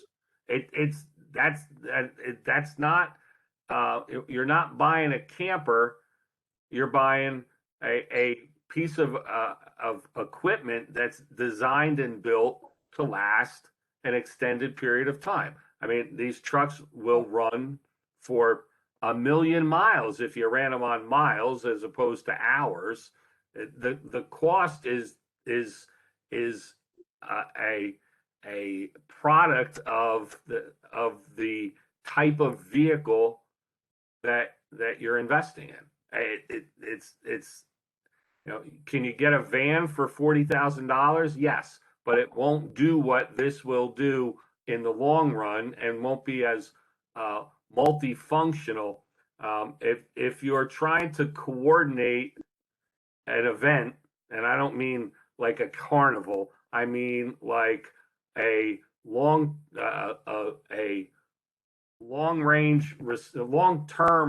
time frame response to an incident, a crime scene that might take days. You have to have some place to base your entire operation out of. That's what these are for. The response to natural disasters like hurricanes, flooding, and that where you have a full scale operation. And then I brought this up in the financial oversight meeting. You can basically run your police department out of this vehicle. So when things like lightning hits your radio tower and puts all of your equipment out of service inside the police station, you can run all of your police radio and telephone operations out of this vehicle. That's the flexibility that a vehicle like this gives.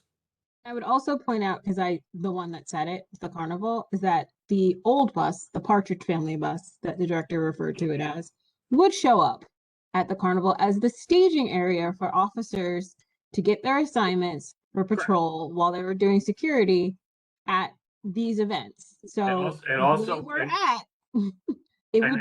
provided a base of operations for the senior officers who are running the event. Right. So I just wanted to Rather than- clarify because people were saying it wouldn't be at the carnival. It was at the carnival, and it would. Oh, no, continue no, to be I at the remember I used to go every year, Crystal. I didn't mean we shouldn't have a presence there. I was just using that this seemed like it could be overkill for that. What I'm sensing is that this, and Bob, I didn't mean to interrupt you. What I'm sensing is, and that's what I wanted to hear. This sounds like it's almost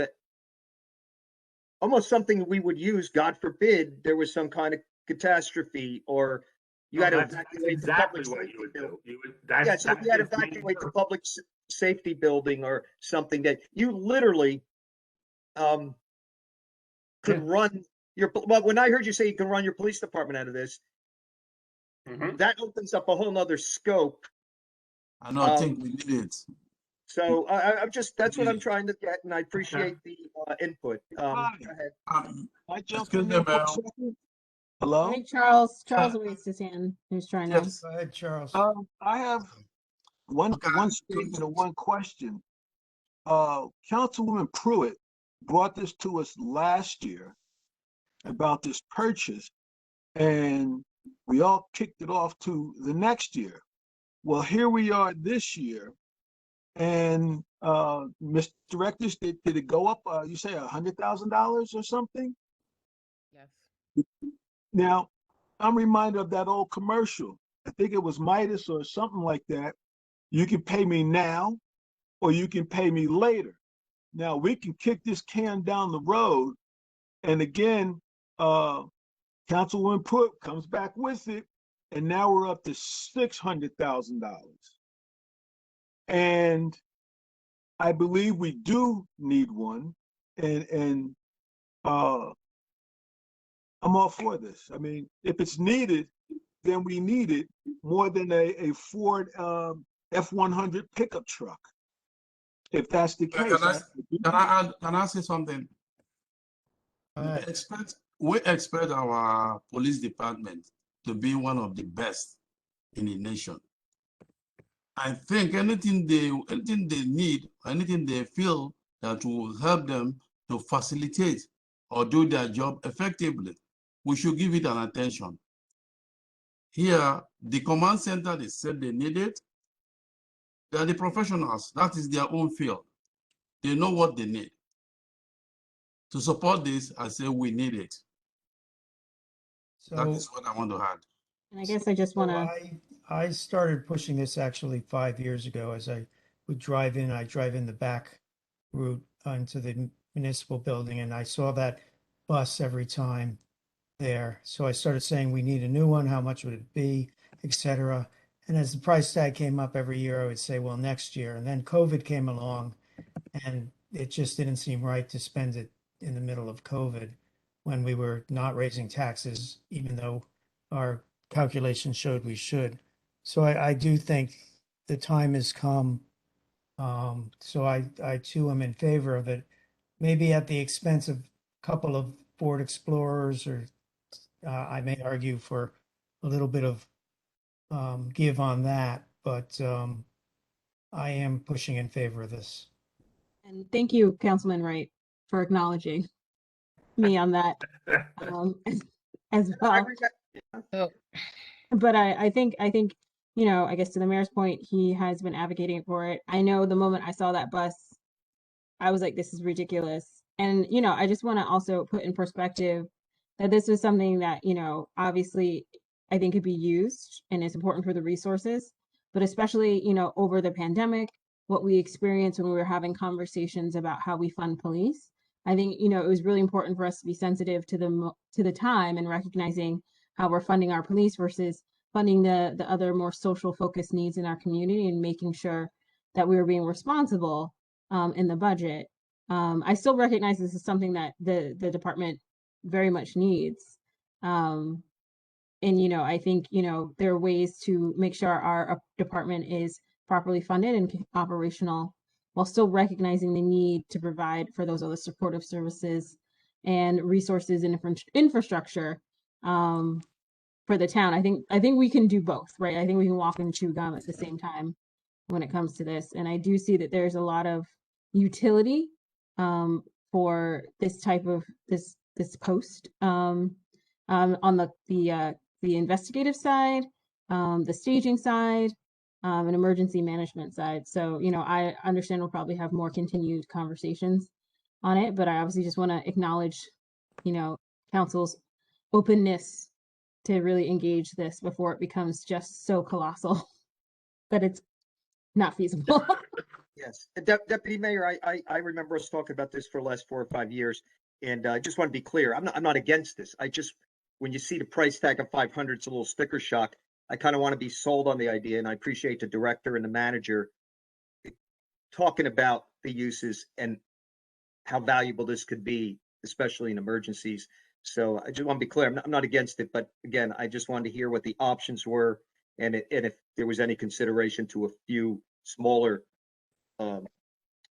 type of vehicles. But it sounds like this may take care of all of the needs that I think we're in agreement are out there. So again, that's what these meetings are about. I wasn't in the financial oversight meetings, so this is our opportunity to kind of make sure we're comfortable with a purchase of this size. So I am in support of this, to be clear, but again, always like to look at our options, and also what you mentioned about you know, we were pausing on how and what type of investments to make, giving our police the resources that we feel they need. So that's it. Thank you, It's got Mayor. a lot, we got to still have a lot. We got a lot to go. Let's go to mobile radios. Mobile radios. Yes, I just like to ask that we can negotiate, but I don't want to give up all the patrol vehicles. All right, so mobile radios, those mobile radios are for the I'm off my game right now. They're Hold on. to replace obsolete out of end of life radios in the police fleet. Oh, you know why I can't find it? Because that's not me. That's Captain Rizzo. Sorry. I just did Captain Rizzo's job. I didn't want to chime in, but I don't know that I could have said it any better than Mr. Vornlocker. So there you go. Okay. Outfitting of marked and unmarked vehicles, I think we have covered that. Yes. Sufficiently. Yes. ATV, yeah, that one we didn't cover. Go for it. So the ATV would be to replace our Rhino, which is Mr. Vornlocker, I believe that's 18 years old, 20 years old. 2005, so it'll be 17 years old. 17 years old. And we use that not only at community events, but we use it when we have an issue on the towpaths. We've used it to help find or help rescue stranded people on the towpath.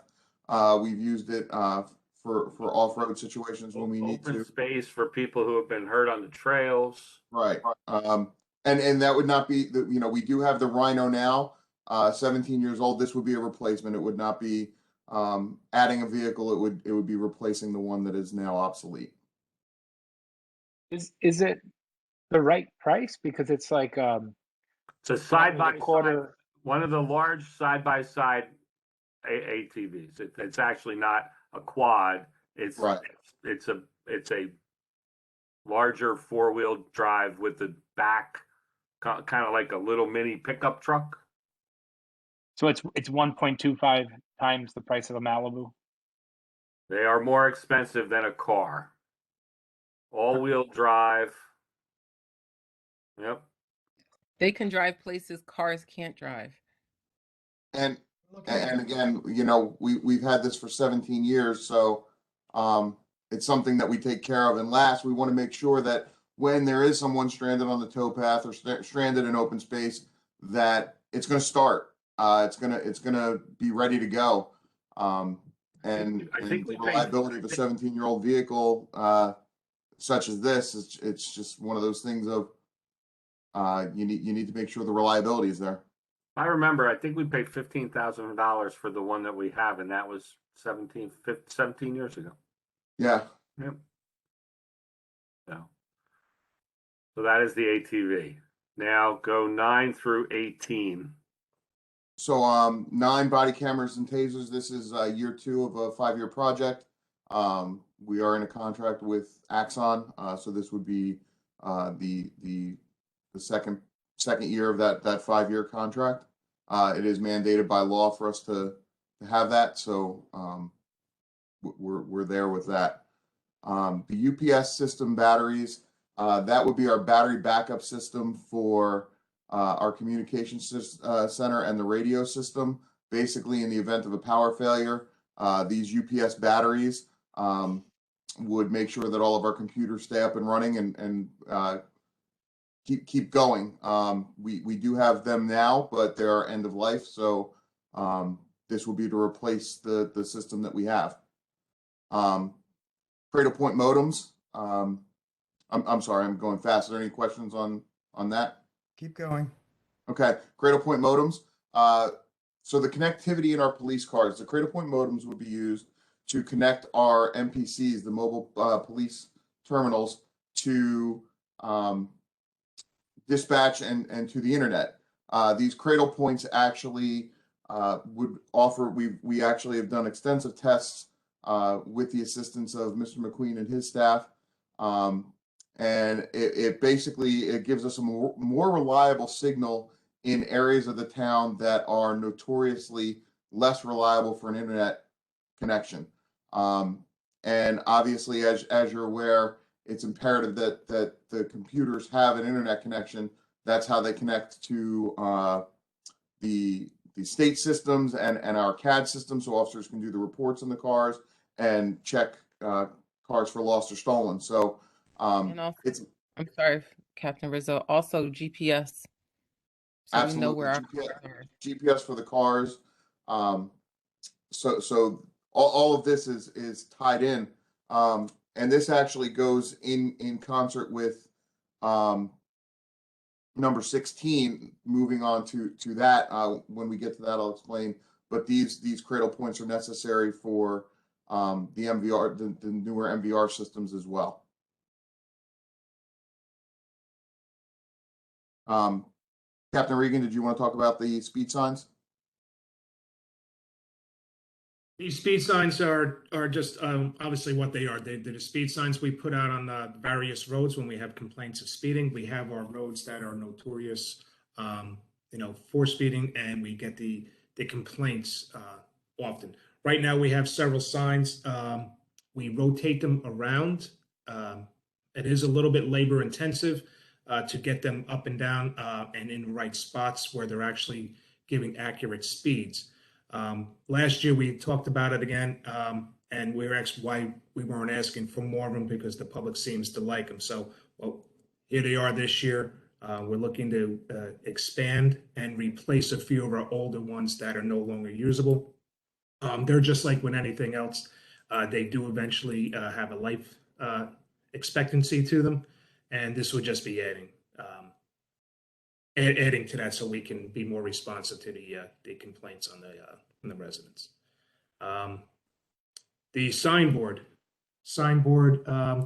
we have the one large signboard now. It is actually being repaired this week.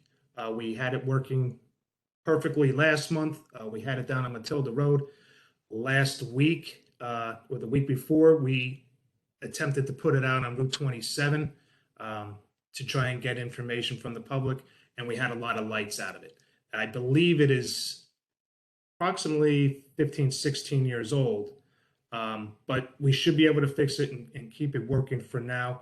However, we did have to borrow signs from another agency to put them out on Route 27 to get information from the public.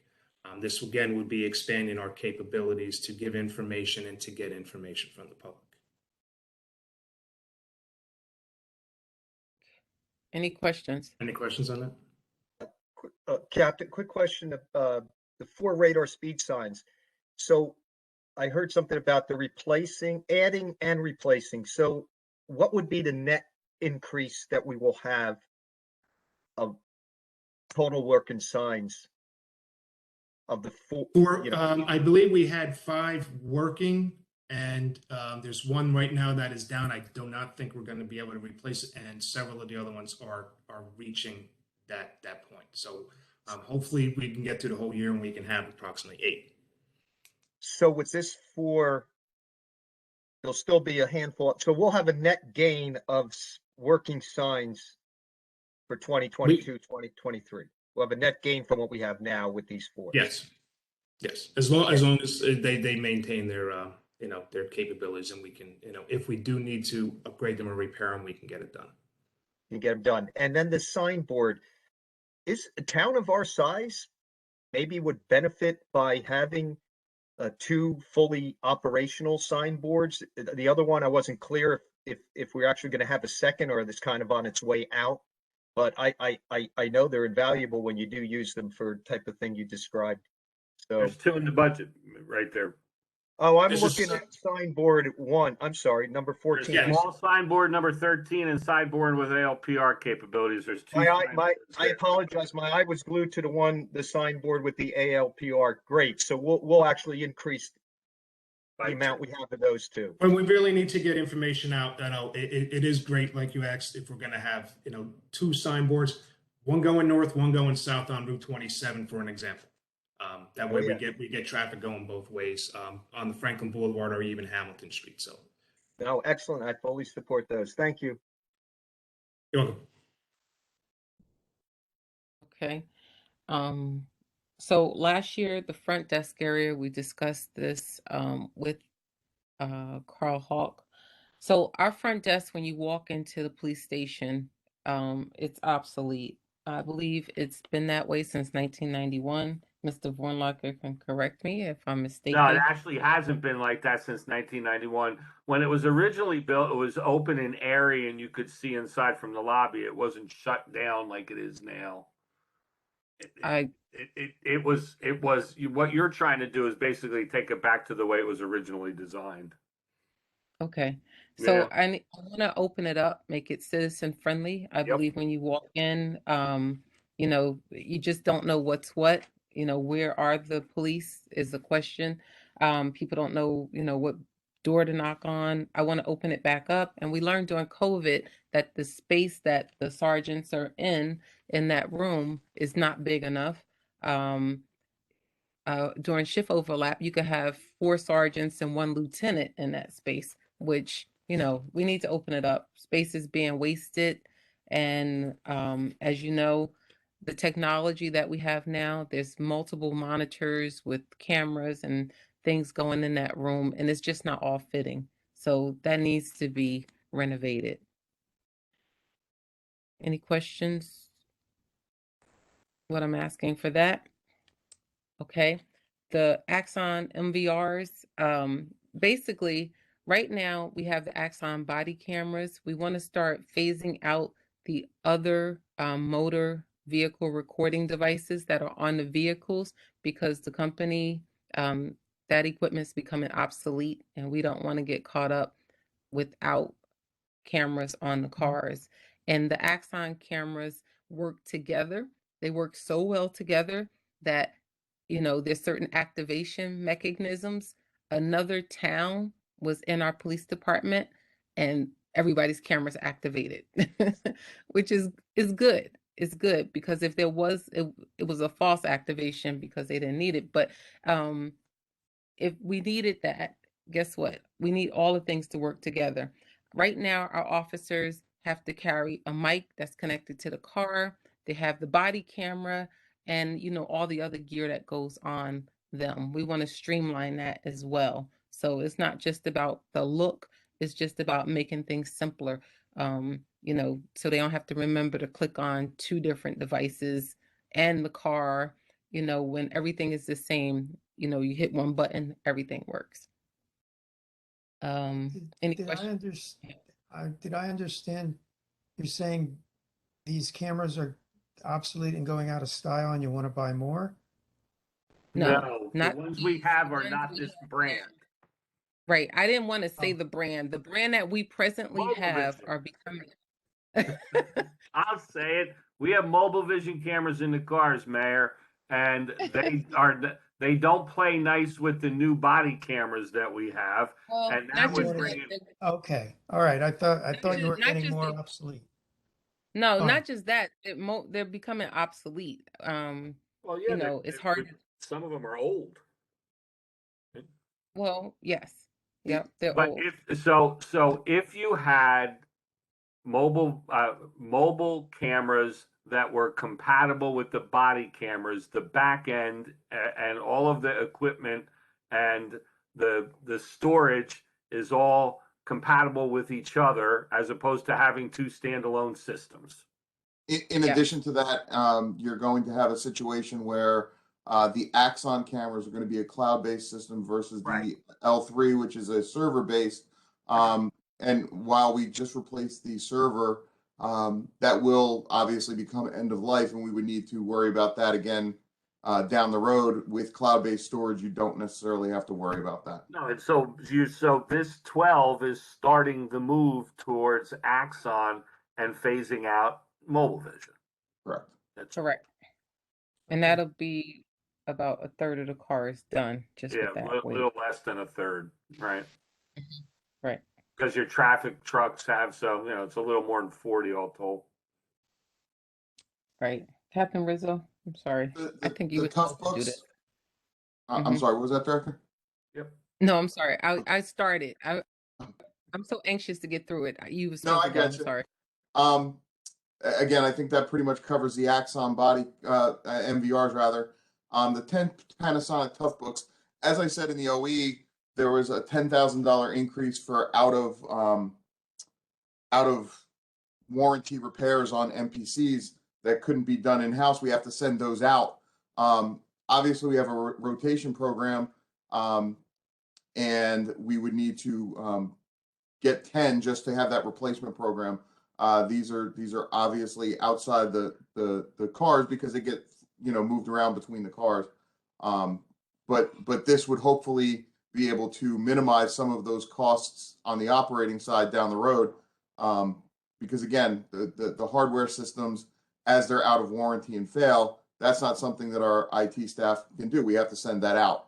They also need to be replaced because the operating systems are no longer able to be secured for cybersecurity purposes. So correct. We had several computers that were Windows 7 based, and as Mr. McQueen will back on this, that is not a standard that we can maintain. We have to upgrade to the Windows 10 based to make sure that it's CGIS compliant.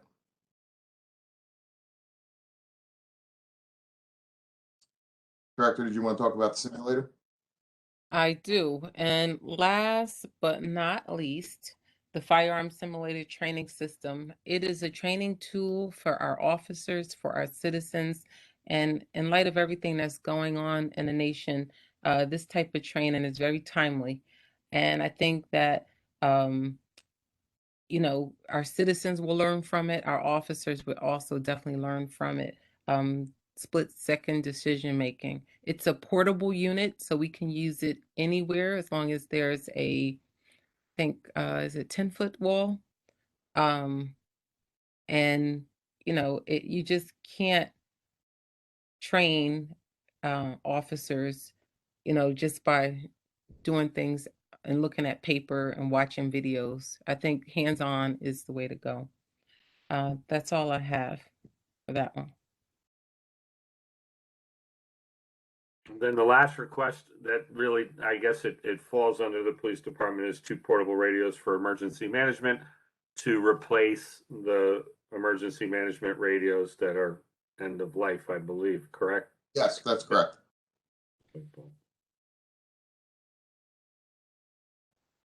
Okay, that's the police department capital budget. Any other questions before we release them?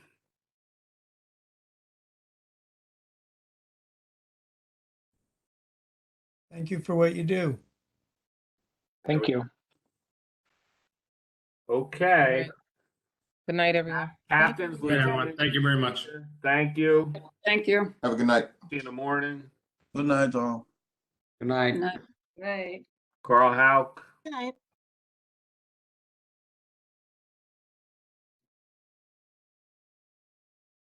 All right, so what we can do is find it here. Look at my cheat sheet paper here. We have Tara Kenyon here as well. Hi, everyone. Hi. So what we can do is go through the open space first to get Tara out of the way here. Not that you're in my way, Tara, but you've been waiting patiently. And let me see if I can do this. I think I can leave that one there.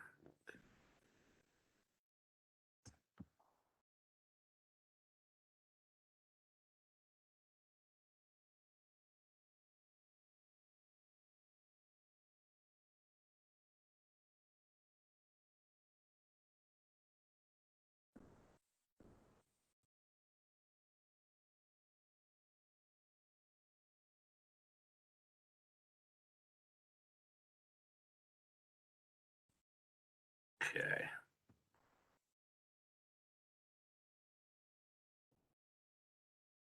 Being patient for me, thank you. Okay, is it up there for everybody? Yes. All right, so this is the open space trust fund budget. This is what I'll call the operating budget. We'll also talk about the capital requests out of the open space trust.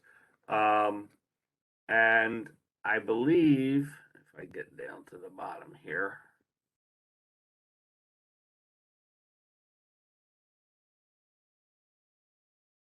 so the overall budget, I'm going to have Carl and Tara explain this, but not sure where the increase is because I've looked through this multiple times.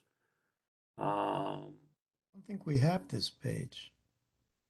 Yeah, you do. What I got on this, what I have right now, Mayor, I got from the same link that you got. Okay.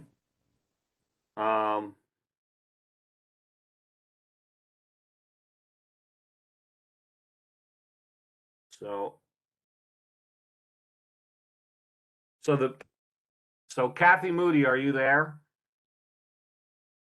I am. Reserve for future use. That's just a mathematical calculation between what we anticipate the tax to be at 5% of the assessed value versus the rest of the OE budget. Right. It's a mathematical calculation. It's basically overage.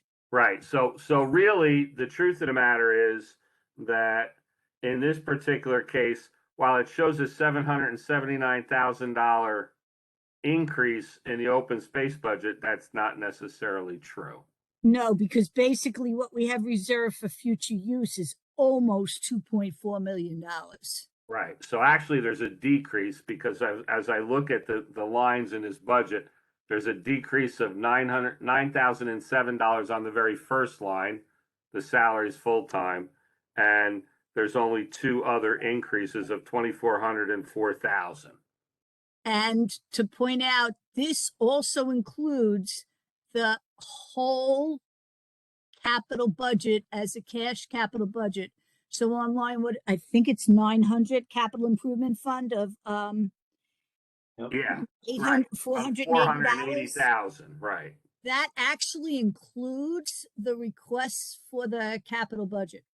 That's all of the entire requests. capital Right. budget, yes. Yes, the entire cap, not a bonded capital with the down pay, but the entire capital as cash. Exactly. And the anticipated open space tax for this year is $6.282 million, which is a $714,000 increase.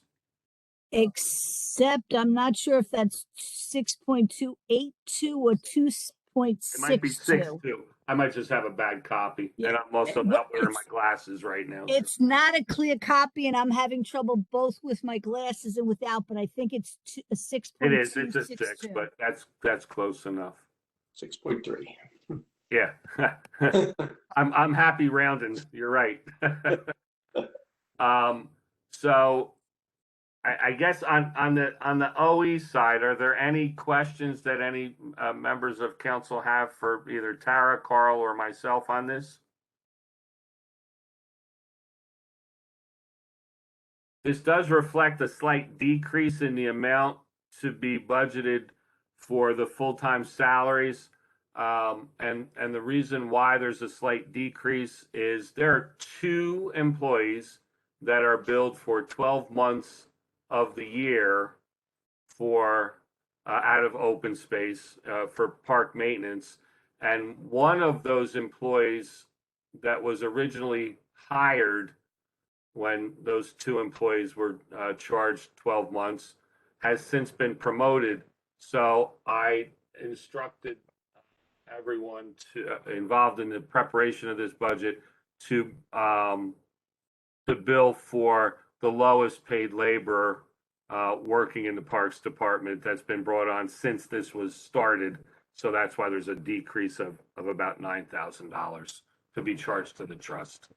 You'll also notice we benefit from a decrease in the bond interest this year of a decrease of $127,000. That's down here.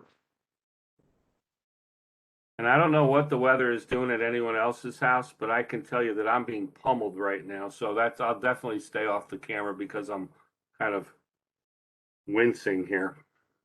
My virtual background is wishful thinking. Right. Blowing like crazy here. It's horrible outside my house right now. So hopefully they keep the power, although I'll lose my internet. Anyway, that's the OE You budget. said it's snowing?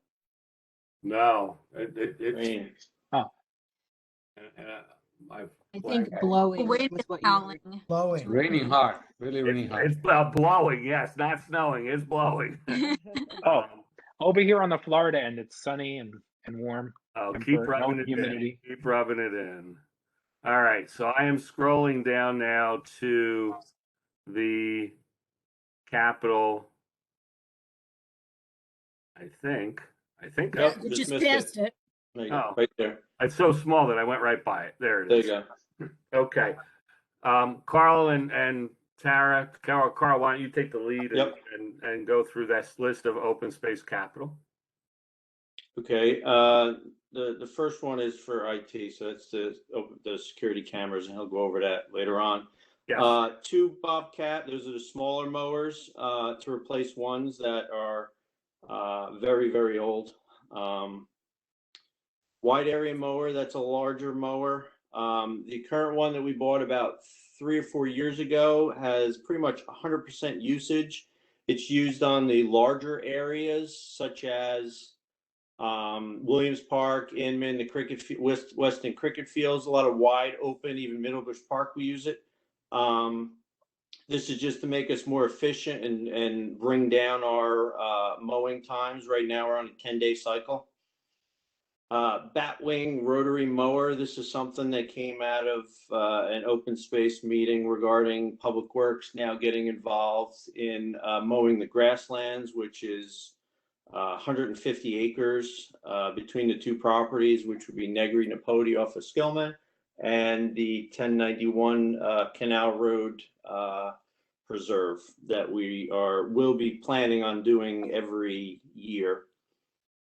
The next 2 are just miscellaneous parks improvements that we do periodically based on action plans, and we work with Recreation and Tara. They want benches. We need to replace other amenities that are in the parks. These are the budget areas that we are able to do it each year. Our Parks Department asked for a tailgate mounted leaf vac. This helps us cleaning up all the parks in the fall when the leaves are falling. Right now we have 1 for the amount of parks we have. And the last one, if anybody's been to our premier park, Middlebush Park, the driveway basically has fallen apart over the past couple of years since it was built back in, I guess, 12, 13. This is for a full reconstruction of the driveway to be comparable to street pavement cross section with base and normal top. So you get about 6 inches of pavement compared to 2 that we have now. And this will do any of the areas that return into the existing parking lot areas, but does not include the parking lot areas because they are the porous pavement area is perfectly fine, and the other 2 parking lots were relatively newer. And that's 430 for me and then 50 for IT to give you the 480. Okay, any questions on open space capital? Yes, Bob, Yes, sir. I have one question. When you brought up Middle Bush Park, Yes, sir. does that include removing and replacing the pavers or putting concrete down, as we discussed, on the side of the fences? Where I believe it's That's it. uneven. No, so not getting rid of the pavers, but yeah, no, you're talking about widening the sidewalk around the fence. That's correct. Is that included here or is there someplace else? No, that's somewhere else. We have that as a separate project for this year. I'm sorry? We That have was that a as a separate separate project project from for this 2021. year. Right. Okay. Thank you. Okay, and so Tara, you're looking nice. It's very, very nice and quiet over there, and didn't have to say anything. Does anyone have any questions about the open space budget that we just put up? Yes. My power's out. It's I think Crystal, you're there. Okay, Crystal's back. Go ahead, Jim. Yeah, it sounds like the wind is blowing trees down where I'm at. Yeah, so it went through me already, so you're going to be okay. Anyway, minor park need upgrade. Is that everything would be under that line item that said? Two lines. Both of those lines. Yeah, I know. It's off the screen. I'm sorry. I would refer to the line. I don't see it. I'll put it back up. Okay. So and we don't need to discuss it tonight. Maybe I could touch base with you tomorrow. Just something. We didn't have a January land use meeting, and that's where I made note to bring it up. And I know we had one a couple weeks ago, but I just forgot to. But in January, I was going to ask about just the minor upgrade that I think is mainly people power, labor hours as opposed to materials. But the number 5, I guess, is that where anything would go with 4 and 5 miscellaneous? 4 and 5, $150,000 for improvements, either for accessibility improvements or for amenity improvements. That's where they get charged to. So I think it might fall under both of those, but maybe you and I could just touch base and you can let me know. Send me an email, Councilman. Send me an email. Okay, great. I just want to make sure. So obviously we'll be trying to finalize this in the next month. Okay, so that's where it would We'll be fall. finalizing it a lot faster than a month. Well, that's fine. I'll talk to you about it in the next couple of days. Thank you. That's fine. We have a meeting tomorrow, Public Works. Oh, yes, thank you. Got it. All right. Anyone else on open space? Okay. Tara, thank you. Good night, Thank you, everyone. Tara. Have a good Night, night. Tara. Good night. Thanks, Carl. Yep. Bye, everybody. All right. Public Works budgets. There's a bunch of them. So I'm going to go through some of these rather quickly unless there's some specific question, because as you'll see why once I start to move through them. The first Public Works budget is streets and roads. This includes everything out of really what I would say is the public works side, not the water side or the park side or the vehicle maintenance. Those are the kind of the 4 different divisions of Public Works. This is streets and roads. The budget is proposed at 152.7, which is what it was last year. You can see last year's expenditures were about 98.93%, and Mr. Houck kept his budget flat. Are there any questions about that budget? Okay. Next budget is snow removal. This one gets a little complicated and there's a whole lot of numbers here, but the snow removal request this year is $446,500, which matches the $446,500. You'll see that the calendar year 2021 expenditure was $846,942, or 189% of what was budgeted. We currently, and I'm going to get down to this, Kathy, you might have to help me out a little bit here. It's your work over here, and I'm looking to see where it's at. The reserve is at Reserve is currently at $260,000. 260 over at the bottom right corner, proposed 2020. That says 260 as the temporary budget, but that's because that's all reserve. Okay, I'm sorry. Right above that column, the current reserve balance It's is 356, 813.29, and that's after already applying $200,000 for this year already. Right. So while Sorry about that. While we hate that it's raining outside right now, we should be very thankful that it's not snowing. Correct.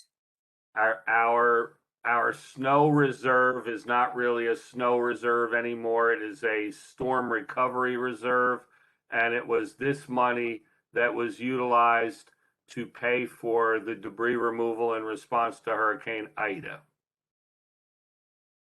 And Yes. and prior to Hurricane Ida, we had let's see, 500 I'm sorry.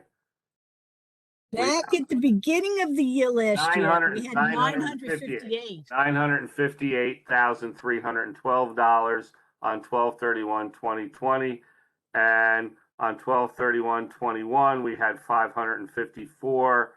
So the difference between 958 and 554, which is, I'll just round it to $400,000, is roughly what we used out of the storm reserve in Correct. 2021. When we get the FEMA money, will that go back into the trust? No. The FEMA money will go into the general fund. Okay. So, while we don't have the war chest trust reserve that we had in previous years, I think that given the fact that we're at 356,000 right now, it's March, and I'm not going to jinx us, but budgeting 446 again this year should be able to carry us through, and hope for no snow between now and December 31st. Any questions on snow? Okay. Condominium Act, this is the money that we utilize to pay for snow removal in the homeowners association properties. You can see we spend about just under $100,000, and we're budgeting for $100,000. This dollar amount fluctuates because the amount that we pay to the homeowners associations is based on the amount of money we spend on snow removal in any given calendar year.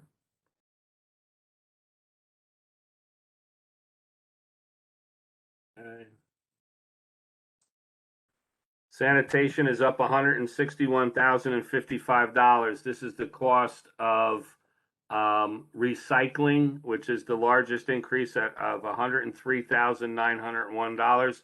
The county increased our cost this year for the first time, and actually, as far as I remember, to be honest, there was an increase due to increased labor and I'll call it disposal costs. Obviously, they don't dispose of the recycled material, but they do have to actually pay to get rid of it.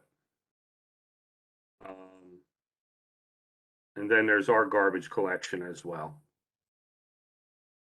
The dumpsters at our buildings and the hauling of the garbage. And then it's offset by the tonnage grant. This year's tonnage grant is applied at $30,247. That's the grant from the state for our local businesses, the credit that we get for their recycling efforts. Any question on the sanitation budget? Nope. Okay. Buildings and grounds. It's a flat $399. You'll notice that we didn't spend quite the $399 that we did budget for in 2021 or in 2020.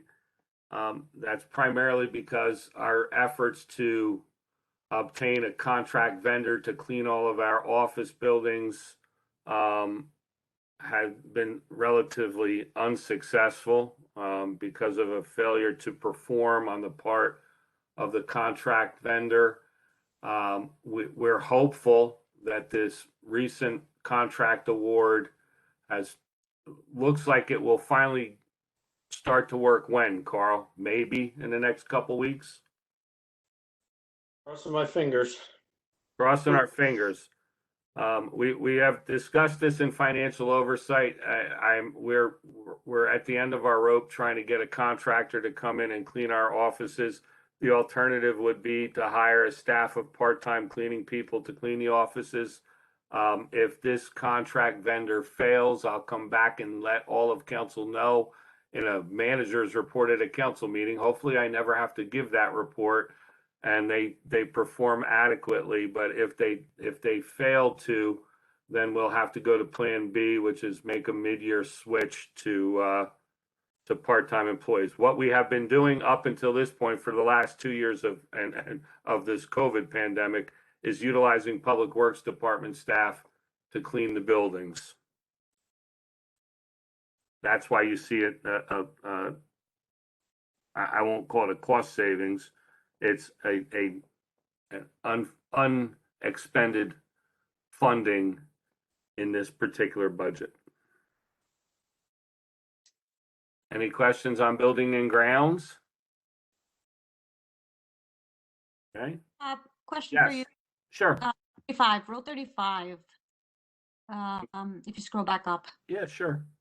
our services here, household supplies, like the year-to-date actuals, is that right? Like 28,000 and the budget was for 5,000? Yeah, and the reason why it's so high, Councilwoman, is because we had to buy all of those cleaning supplies that otherwise the contract vendor would be required to purchase with the contract price.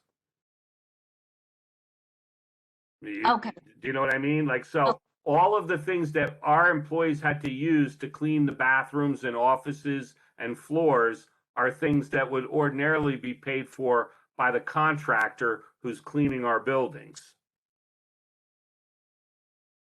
Got it, understood. I just was looking at the numbers. I wasn't sure if that was an error or. No, that's not an error. If you look at the year before, it was 28,000. It's because we had to do all of our own janitorial, including the purchase of all of the cleaning supplies that we had to do that with. So that's why it's high. But you'll notice that if you go up here,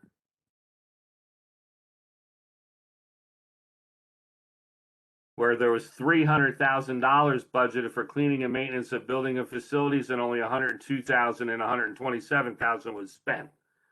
That's because that money was initially earmarked to pay for the contract with the cleaning company. That didn't quite happen. Right, which was like 168 or so. Yeah. Okay. Okay, vehicle maintenance. Vehicle maintenance is again budgeted at a flat budget of $213,000, no increase from 2021, with expenditures of about 90% as of 12/31. I'm sure that there's still some outstanding bills, which means we're going to be right about at the budget number by the time everything is paid. Anything there? Okay. Board of Ed Transportation. It's budgeted at 227. This is money in, money out. We have a shared service agreement with the Board of Education to maintain their vehicles. So the money that is spent here is on the revenue side paid by the Board of Education on the shared service agreement. So it's a money in, money out thing.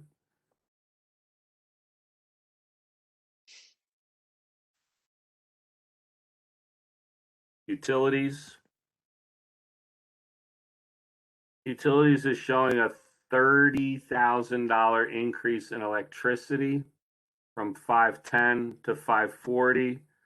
Otherwise, everything remains flat at 2.315 million over the 2.285 million. Kathy, I'm gonna have to ask you, electricity, you're bumping up $30,000.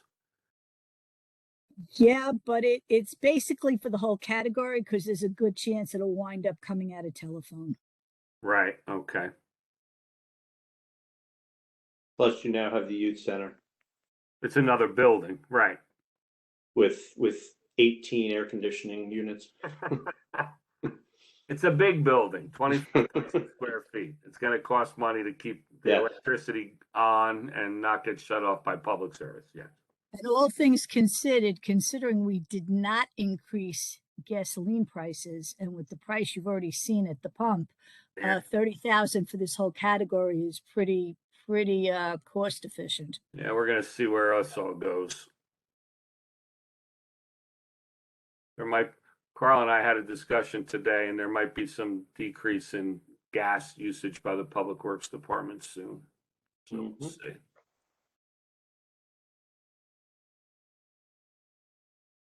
Shade Tree is budgeted at $1,000. It's budgeted at $1,000 every year, and 2020 and 2021. That's basically to cover the mandatory training that they have. Between the training and the association dues. The association dues, right? I have a question. Sure. I think it's not for Shade Tree, sorry. That's okay. It's the public works thing, and it's something that, I've been hearing about at work from different municipalities. But there's been kind of this movement to transition lawnscaping equipment, the ones that you can, to electric. I don't know the specifics about the feasibility of it, but is that something that, has been a conversation? Because I think what triggered it was the gasoline and moving to electric powered lawn equipment for both, health and safety reasons and auditory reasons, as well as reducing. I don't know that they make mowers big enough to like the ones that we use to mow our grass. I mean, like a little push mower, you can get battery powered that are pretty strong batteries that last about an hour or so before they need to be charged up again. But I mean, I mean, ours are being in some cases pulled by tractors. Yeah, I don't know if the large scale equipment counts. I know that I think Princeton, for example, has been employing it, but I think it might be for handheld devices more than the large scale kind of mowers, ride-on mowers that we use. So I was just signaling that because when you brought up gasoline, that's why it popped into my head. Something I guess to look into. I don't know if there's a major price differential, but yeah, that I don't know. Like I said, I don't know. I mean, I know general consumer type equipment is available with large lithium-ion batteries that are powerful and last a significant amount of time. Like to cut a whole lawn at your house is a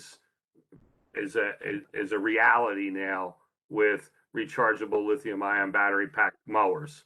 I don't know about a commercial application for that type of equipment. There's battery pack commercial equipment for other things. Whether they're line trimmers and things like that. yeah, I know. I think Princeton is pushing kind of initiative for that, but I don't know the full scope of the equipment. To your point, but just wanted to, I guess, put that on your radar.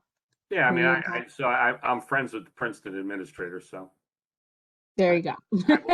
I will give him a call. He used to be South Brunswick's administrator manager, so. Oh, Bernie, yeah. Bernie. Exactly. So, okay, I have to rotate view here, counterclockwise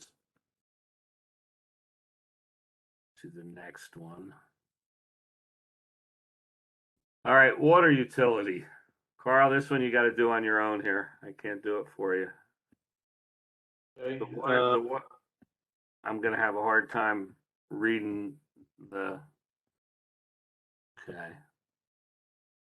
The water biggest, utility is proposed to go up $894,000. Right. The bulk of it is oh geez, I can't read that. 500,000 in water cost from It's our right here wholesale at line provider. 070 072. is this, yeah, 070 is the subtotal.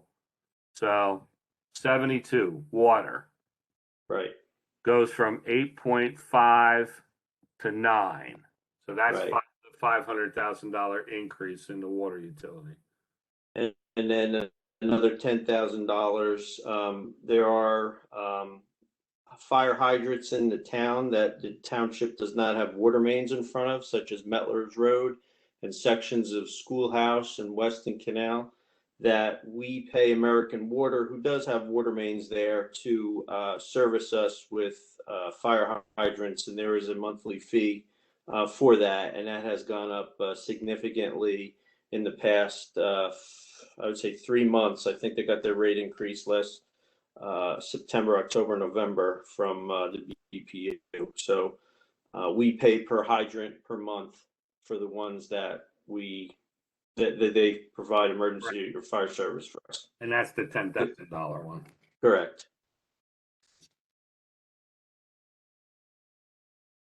Does anybody have any questions about the water utility budget right now? Not now, but we're gonna have to discuss it eventually. So we have, so my plan is to begin the discussion with the Financial Oversight Committee on the 28th of March at the regularly scheduled Financial Oversight Committee meeting. And so we have to talk about the water utility and billing and all of those things.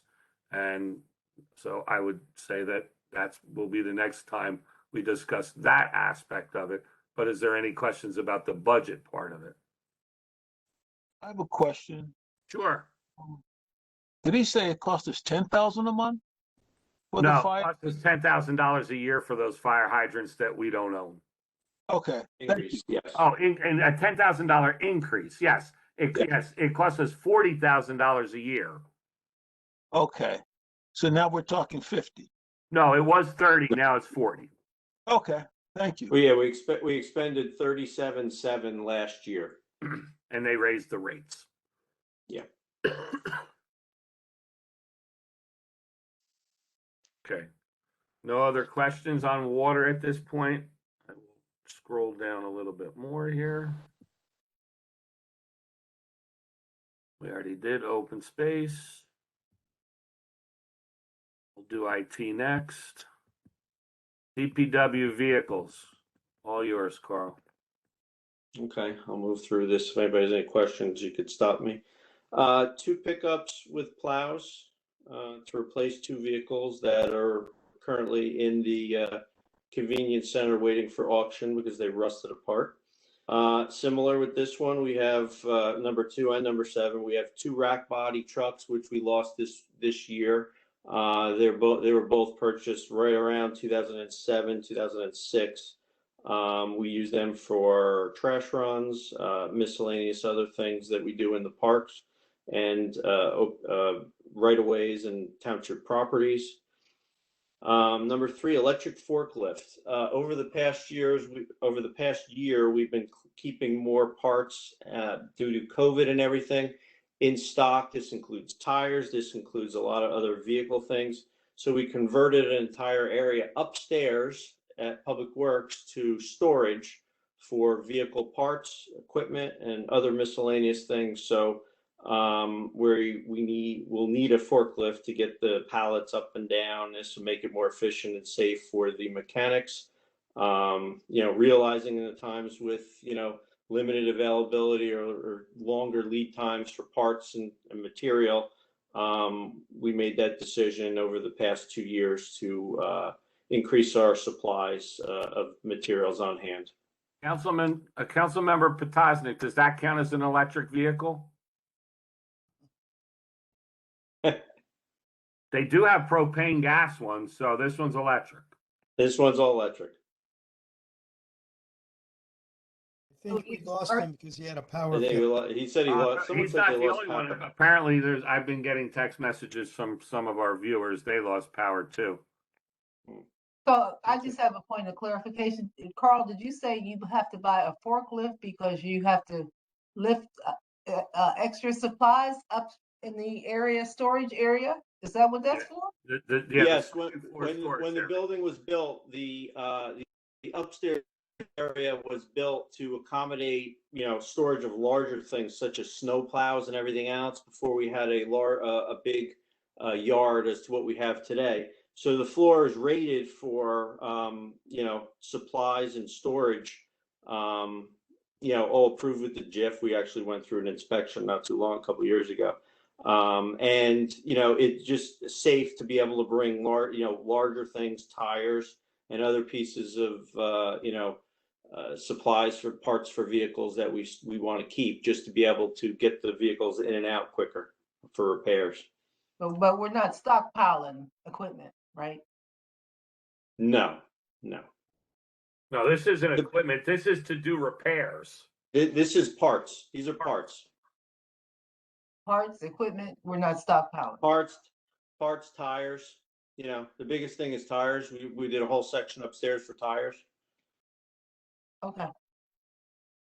The other thing that's up there that this would be assistance with is that a significant number of archives are archived in locked, fenced off areas of the attic area of the Public Works garage as well. Correct. And it's a flight of steps. There's no elevator to get up there. No, it's a 1980s building, which elevator was not required back then. Okay, number 4, single axle truck with spreader. This is the larger trucks, larger of the trucks that does heavy lifting, also on plowing. It's an 8-yard bed,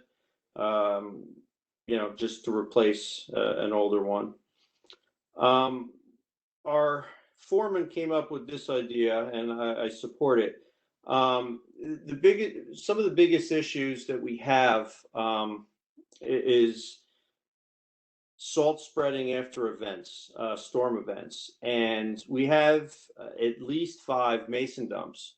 So similar to what the Board of Ed has in the back of their mason dumps to do parking lot areas and other driveways that they have in the schools, this would enable us to be able to get to tighter streets quicker during a storm, rather waiting till after the storm. When we have to get try to get a larger truck through, with hopefully cars not parked on the road at that time after everything's plowed. It's basically be comparable what you see the Board of Ed use, and this would be concentrated. We try to use this. We most likely use this in the end, the streets that are a little tighter, which would be from basically Girard all through the lower end into Route 27. Where it's just narrower streets. Asphalt paving machine. We bought the roller this year. Don't have the tandem yet, but this would give us the ability to do patches a lot better. This wouldn't be a paving machine that you see as part of our resurfacing program. This would be something in the middle between like a small driveway paver and a machine that you see for, that goes out and does all their paving on our roads. And this would be township staff using. And then, like I said, the second rack truck body, a little bit bigger, that we lost this year, is currently waiting for auction in the convenience center to replace that. That's the DPW vehicles. Any question on the trucks and vehicles? Okay.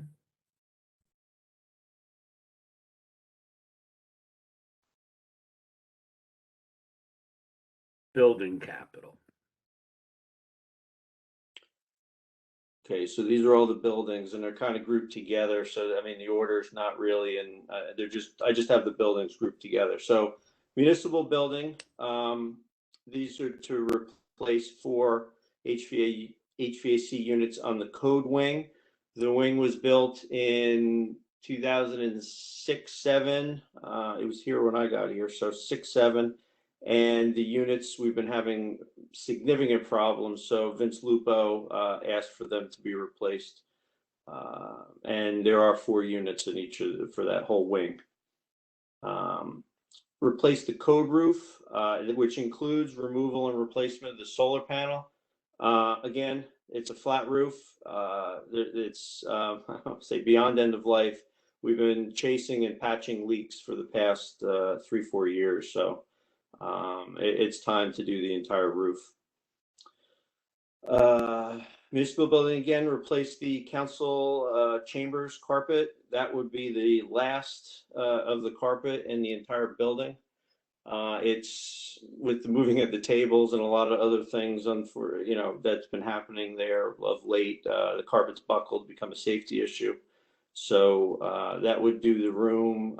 Public Works would be responsible for removal and replacement of all the fixed chairs. Again, municipal building to install a backup diesel tank, adding on to the existing gas pump tanks that are there. This would be able to, in a disaster, this would be a redundant system to not only help out Public Works, but also the emergency services such as the fire departments and EMS. They come and fuel up at the Public Works garage. So this would give a second source of diesel for the emergency service vehicles also. Number 5, senior center. This is long overdue, but just realized with the most recent flood that we had. Attic insulation happens to be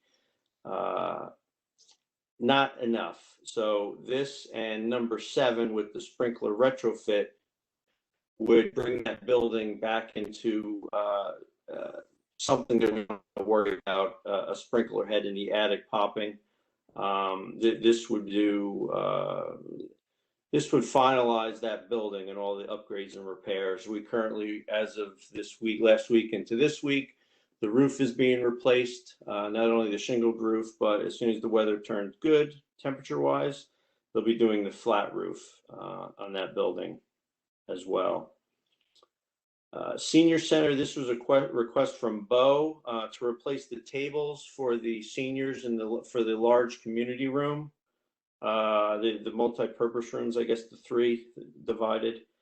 I guess I forgot to mention that with him. He could speak about that, but that was the request came in. And the tables that are there have been abused over the years, and the ends are falling apart from whatever, banging on the floor or whatever, as we break them down and put them back together or put them back up. So, I mean, they are in pretty bad shape for the seniors.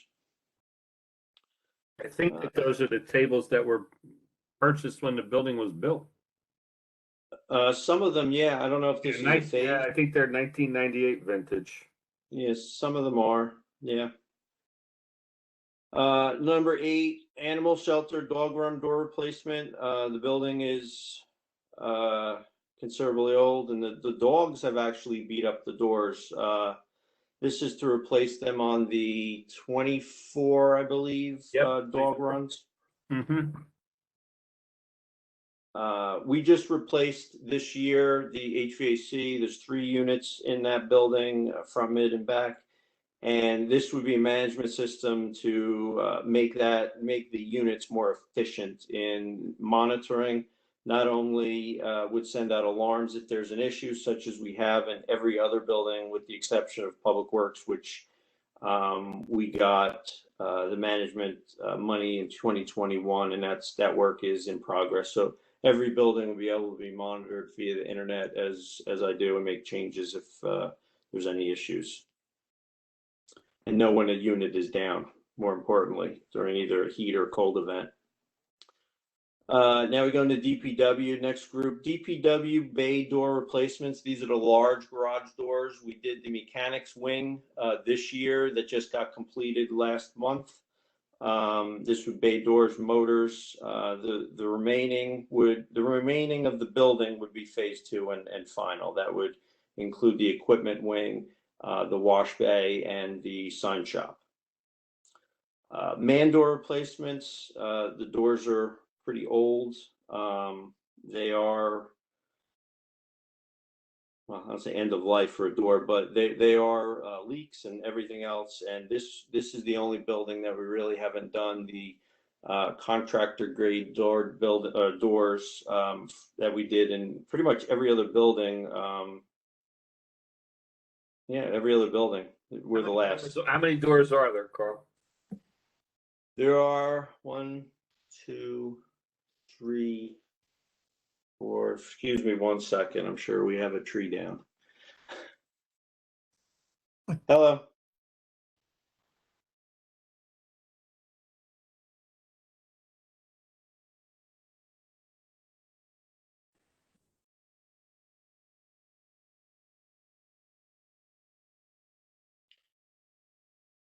Dispatcher's got to know when there's a county road. How many doors you got? 1, 2, 3, 4, 5, 6, 7. 7 doors. We did the front door. It's not 25,000 for one door. No. There's multiple doors. We did the front door, I would say about 3 years ago, because it was basically falling off the building.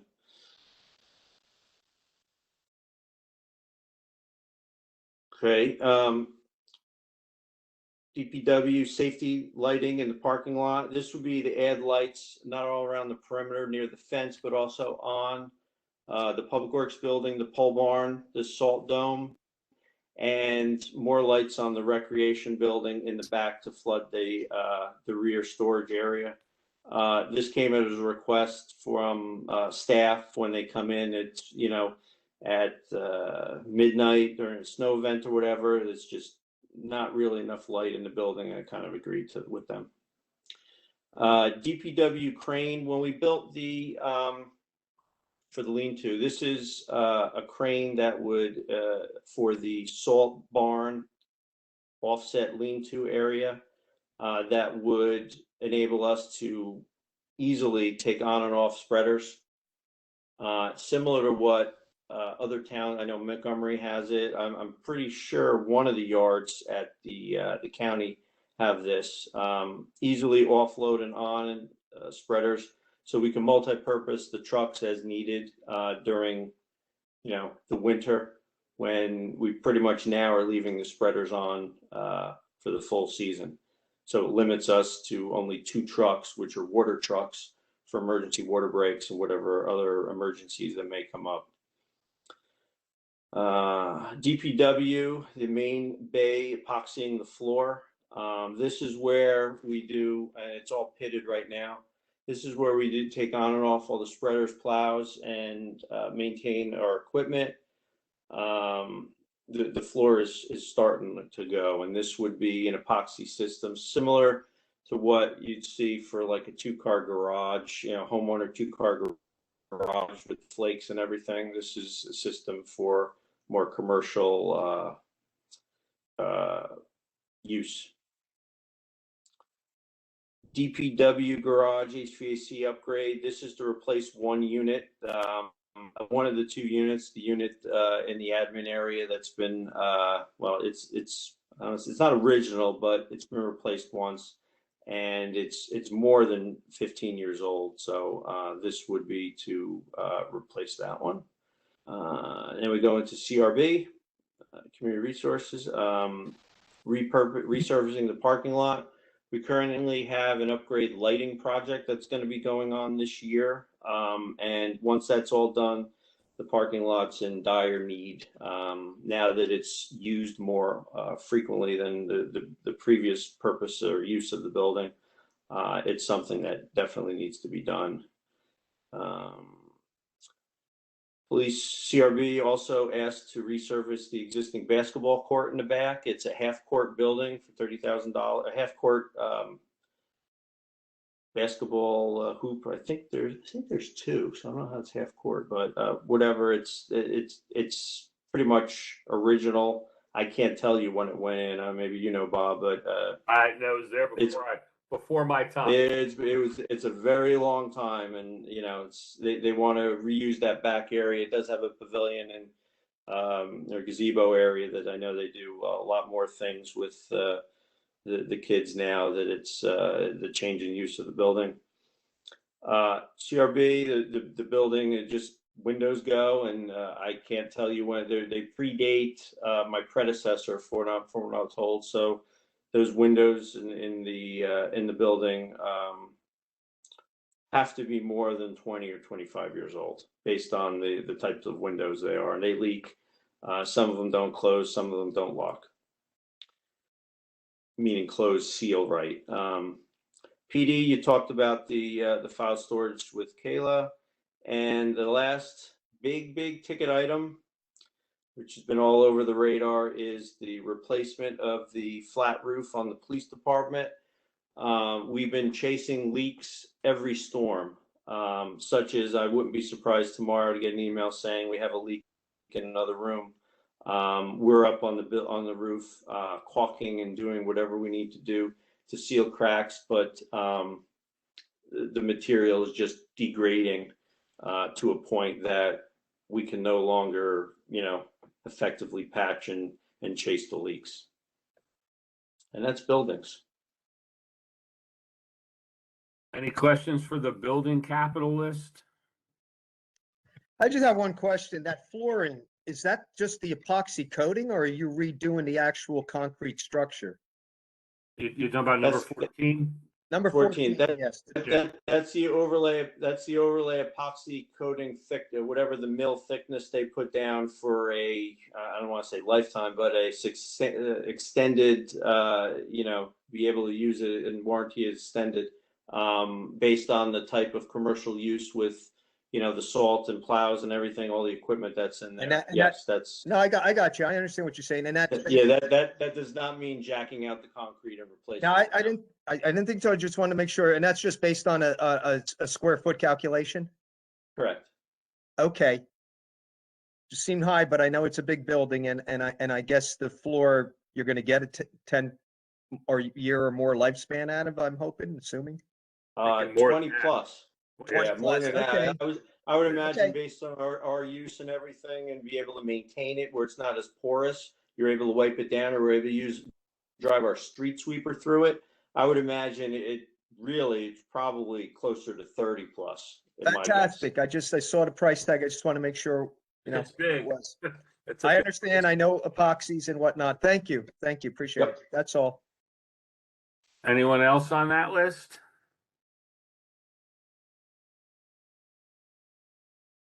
Roads and sidewalks, Carl?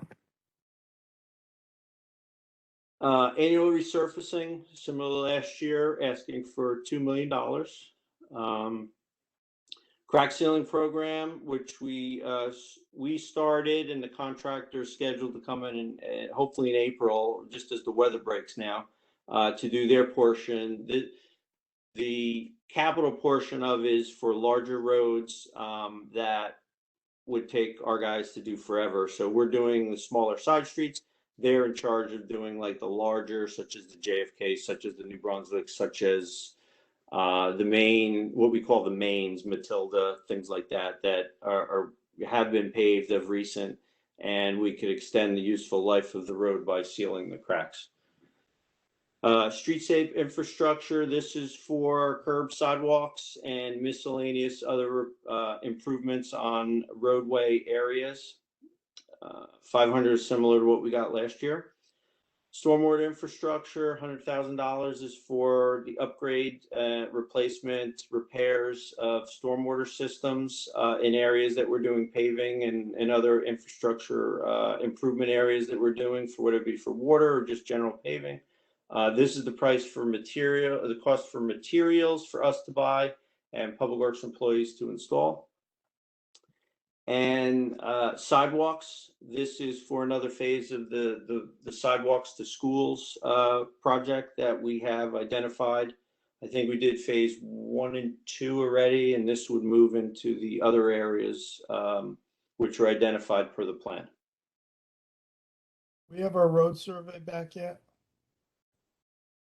The road survey I checked on it and is not back yet. They're hoping to get it to us real soon. They did have some personnel issues and delays due to COVID and what have you. So it was scheduled to be done the end of February, first week of March. So we're close, but it's not there yet. Plus the DPW staff, myself and Maureen have to go through training on the system, how to use it, which should only be a day or two. Once we get through that, we'll be able to do to spit out a list of priorities based on certain criteria. So I have a So how feeling, did you- excuse I'm sorry, me, Mayor. I have a feeling that 2 million isn't enough. I think we're falling behind on our road paving. I think you're right. That was where I was going with it. I was wondering. I think that that's one of the things that we have another budget hearing, and what I hope, and I don't know, and it's what a week from tomorrow. Yeah. Is the second budget hearing. I think it's all the small departments, so we might have a couple minutes, to talk about this again a week from now. We have a Public Works Committee meeting tomorrow, Councilman. Yeah, and the only and since we don't have the list back, that I didn't put it on the agenda for tomorrow's meeting, but we can certainly talk at a high level tomorrow. And I know that we've talked about this in financial oversight, Mayor. I think that there might be some room this year to increase that number, and I'm willing to talk that talk. For a point of reference, I just want to make sure we're on the same page. I know last year, wisely so, financial oversight being concerned with COVID, which being very conservative, and we went normally 2-3 years back, we were at 2.5, and that was, barely getting us through. We were doing well, but the only reason my understanding is that it was reduced last year is because, again, understandably, we were being conservative with COVID. But I'm just not sure why we aren't at least like at that start point that we were at for years of the 2.5. Because this is a placeholder for something that I had hoped that we would have that report that the mayor just asked. Okay, I got you. Okay, And before I don't want to make a judgment on it without having all the facts. And right now we don't have all the facts, and I'm hoping that we have them within a week or so. I told Carl to push on this when I met with him this morning.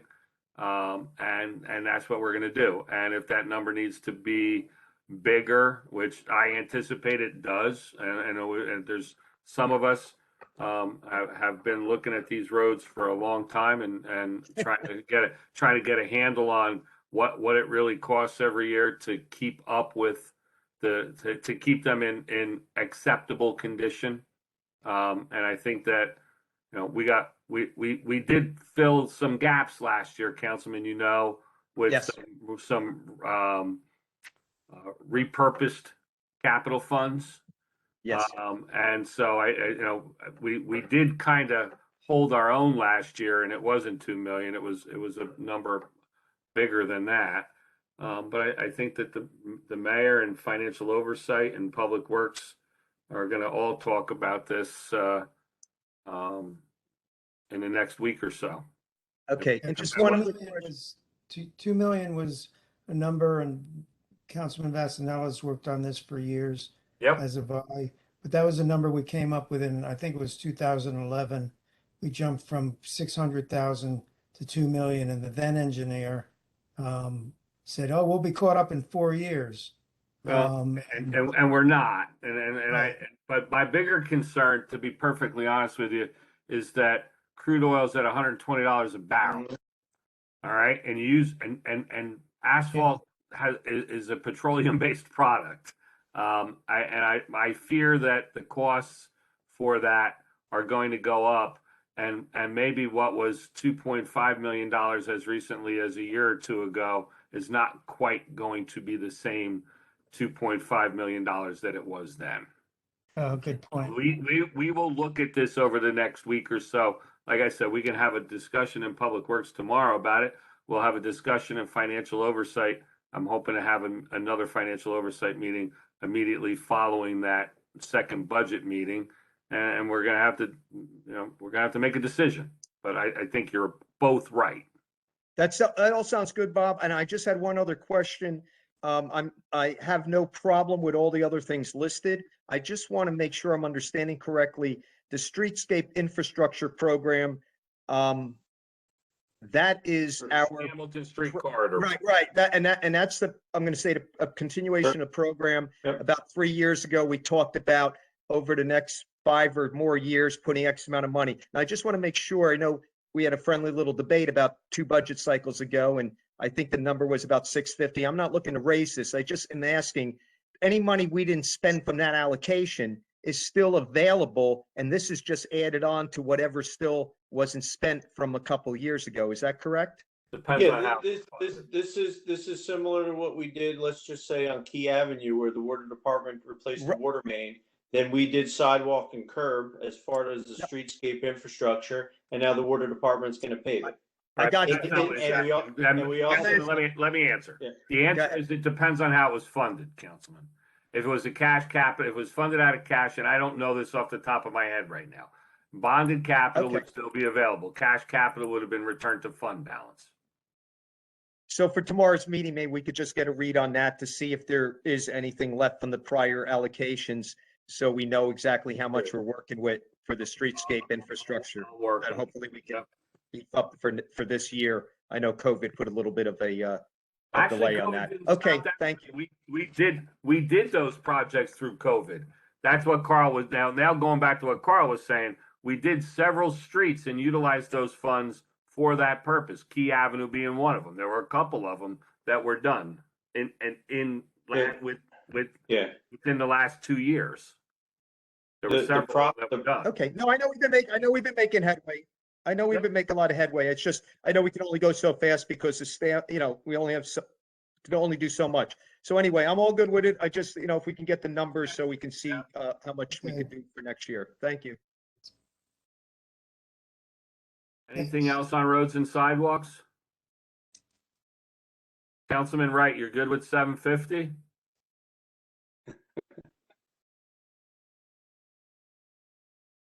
All right. I had to find my unmute button. Yeah, okay. We've been 750 for a while. Yeah. I have no problem with it, as long as we can keep doing what we have to do. And my kids Moving are right safe. along, putting them sidewalks in. I've never met a sidewalk I didn't love, Bob. There you go. All right. So I believe then we are at the end of the list for Public Works. Now we go to And cap. then we have water. I'm Water. sorry. No, we're not. Water. Keep Well, going. now we're on water, yeah. Yeah, water. Go for it. Okay. Water vehicles, water vehicles, pick up a plow to replace one. That's a 2004, 3-4. The water department requested a trailer for their excavator, which we purchased in 2018. They've been using it a lot more, and they like to keep it. They need to trailer it out on a larger trailer rather than borrowing a trailer from the roadside, which they have. They need a trailer. Water projects, annual main replacement, asking for another $2 million. Capital, anything else that we can get from the feds would be good too. Little dig there for Maureen. The pump station upgrades, just general things that we do over the course of the year, pumps, electronics, things in pump stations that we want to repair because it's recommended based on our asset inspections that we've done over the past, had a report done last year. Continue our retrofit pits. This is adding meter pits, taking them out of buildings, putting them on the whole property. They're responsible for all the mains in those on the apartment property. So this is not only reduction in the amount of meters because we have to replace it anyway, a cost savings on that, but also any kind of leakage that happens in the roadways or the private roadways of their communities would be metered water.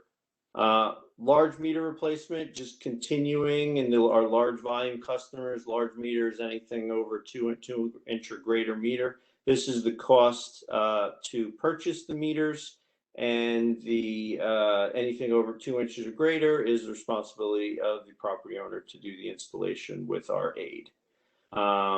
Valves and hydrants, number 5 and 6, these are just our guys. This is the cost of material to be able to purchase it.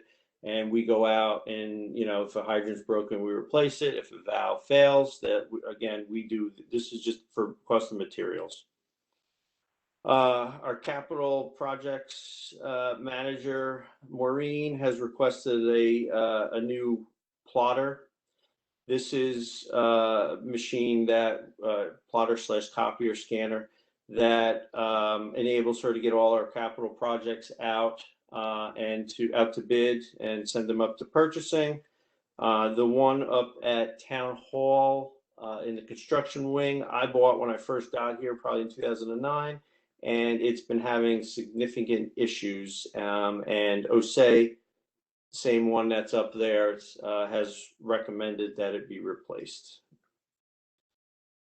Kingston water main extension with the, we have a bunch of, this is not the full cost of the project. We have a bunch of money allocated not only for the new pump station, but the 6,600 linear feet of main from Kingston up to Trap Rock.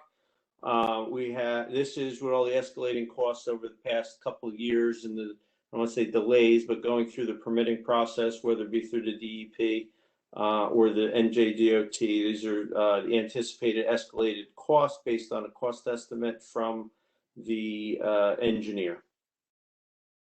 Society Hill Pump Station retrofit. The pump station has been offline for a pretty long time. This is basically keep the shell of the building, got everything inside, new pumps, new motor controls, new electric, backup generator. Society Hill is the original pump station that would fill Vliet Tank. When Cordeluke on Route 27 came online, that became the primary to fill Vliet Tank. We, based on the customer usage or customer base in the south side of town, basically north of South Middlebush, we're in need to have a backup. The station needs to come back online and be put into the cycle to be able to fill the tank as a backup, but also can go into the primary mode as we cycle through the two pump stations. Curb shutoff retrofit. These are just curb boxes that would need to be replaced in various communities. A lot of the older curb boxes are, just need to be, and this would be a contractor doing this work. Let's just say one of the Quailbrook townhouses or condos, we'd have a contractor go there because we have multiple failures where we're digging and we're trying to replace curb boxes. So once a group start to go, since they were all built around the same time, then you really have to get in there and do the whole community in order to be able to shut off the building or unit in an emergency situation. 2 plate tampers. These are just compaction equipment. We currently have jumping jacks, but this is good for the top layer to smooth it out. And they're requesting 2. This water main loop projects. So in areas that we have dead ends, this would be the cost of the materials for our guys to do finish up a loop to provide some redundancy, so we minimize the impact in an emergency or just general maintenance of a line to shut down and not have to take out a large amount of customers. This would be redundancy. And then our typical annual meter replacement program. This is meters that have been in units, as well as even the newer meters that we're going through some replacements, prorated warranty. This is just the general cost for us to purchase the meters, and our staff installs them. These are pretty much household type units, 3/4 inch meters. That's about it for water. Any questions for water?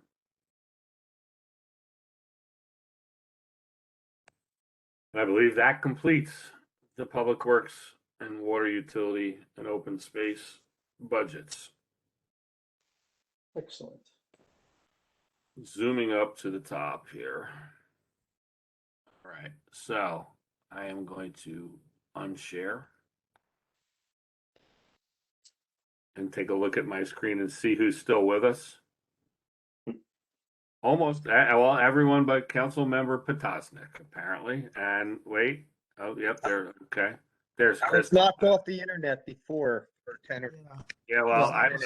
I have to be honest with you. I have a flagpole right outside the window, and it's really starting to cause me some concern. So if I disappear for a minute or two, I might be going out there to take that flag down because it looks like it's going to snap. That wind is howling out there. So anyway, the next and last is Bob McQueen, unless there are any questions for Carl before he departs us. Thank you, Carl. Thank Okay. you, Carl. Thank you, everybody. Carl, I'll talk to you in the, Good I'll night. talk to you in the morning. All right. Very good. Thanks, Bob. All right. Let me get the IT budget here. Okay. View.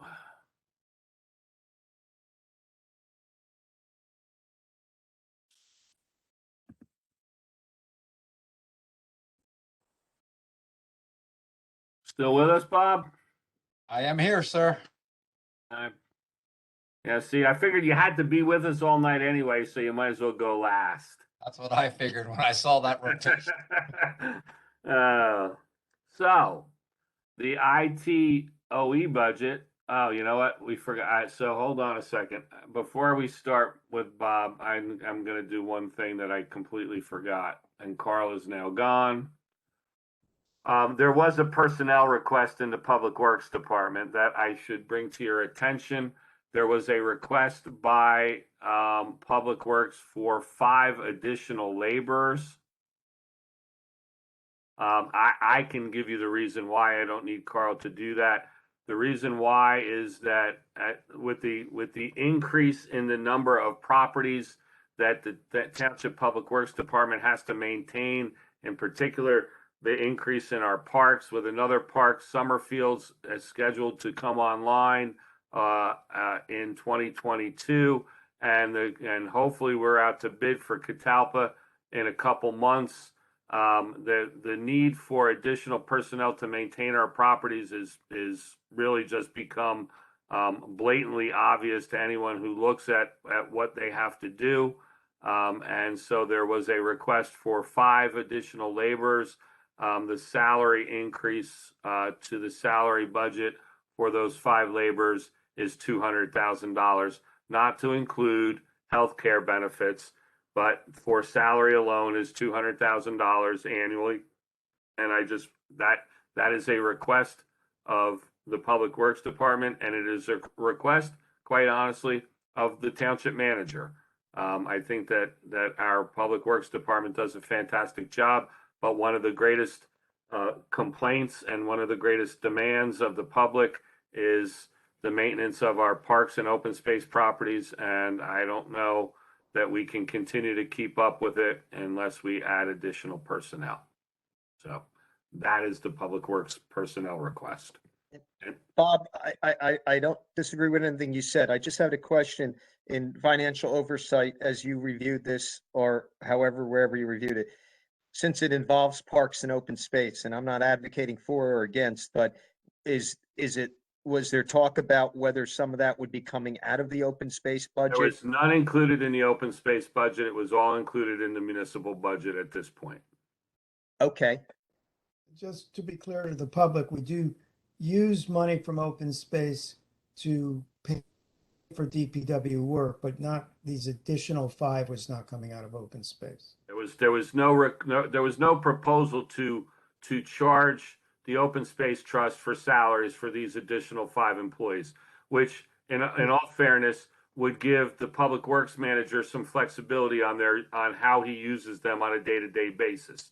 We feel that right now there's a significant number charged to the trust for labor for the parks and open space properties, and we were not looking to increase that number.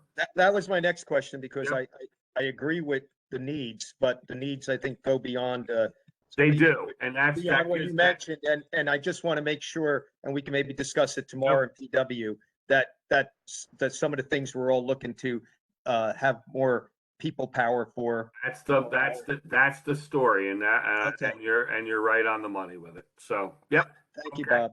So that's that. So now I'll bring back up IT, and so because by bringing up IT, it reminded me that IT has requested another person too, and that's why I remembered Public Works.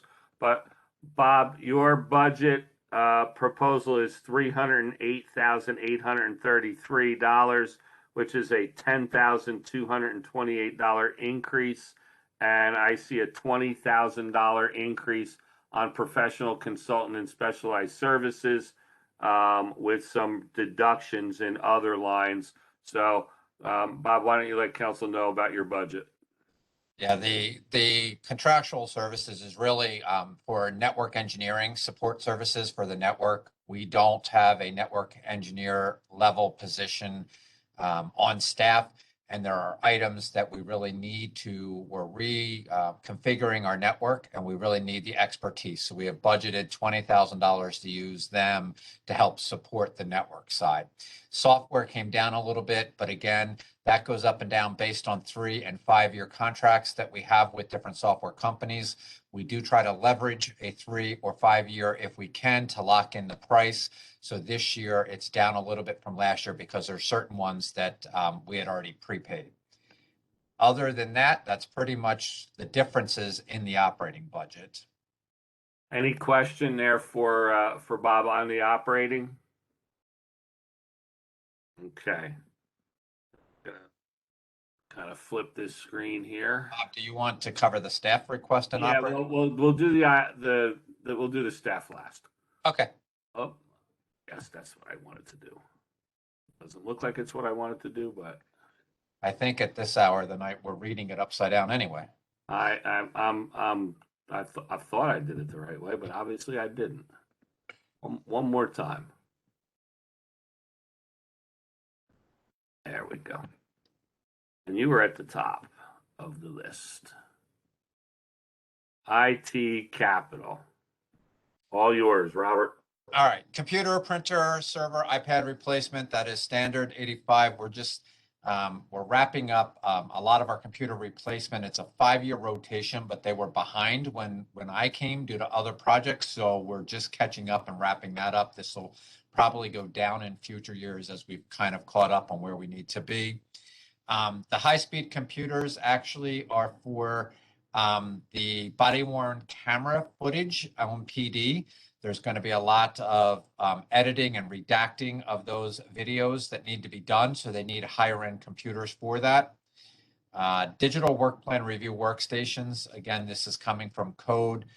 We're finally getting some guidance from DCA. The final ruling hasn't been rolled out yet, but it's going to be coming from what we're hearing this year. So we're going to be ready to purchase the digital plan review workstations for the code inspectors. Township network expansion, resiliency, Wi-Fi fiber domain. This continues network upgrades that we're working on to provide full redundancy between all of our buildings.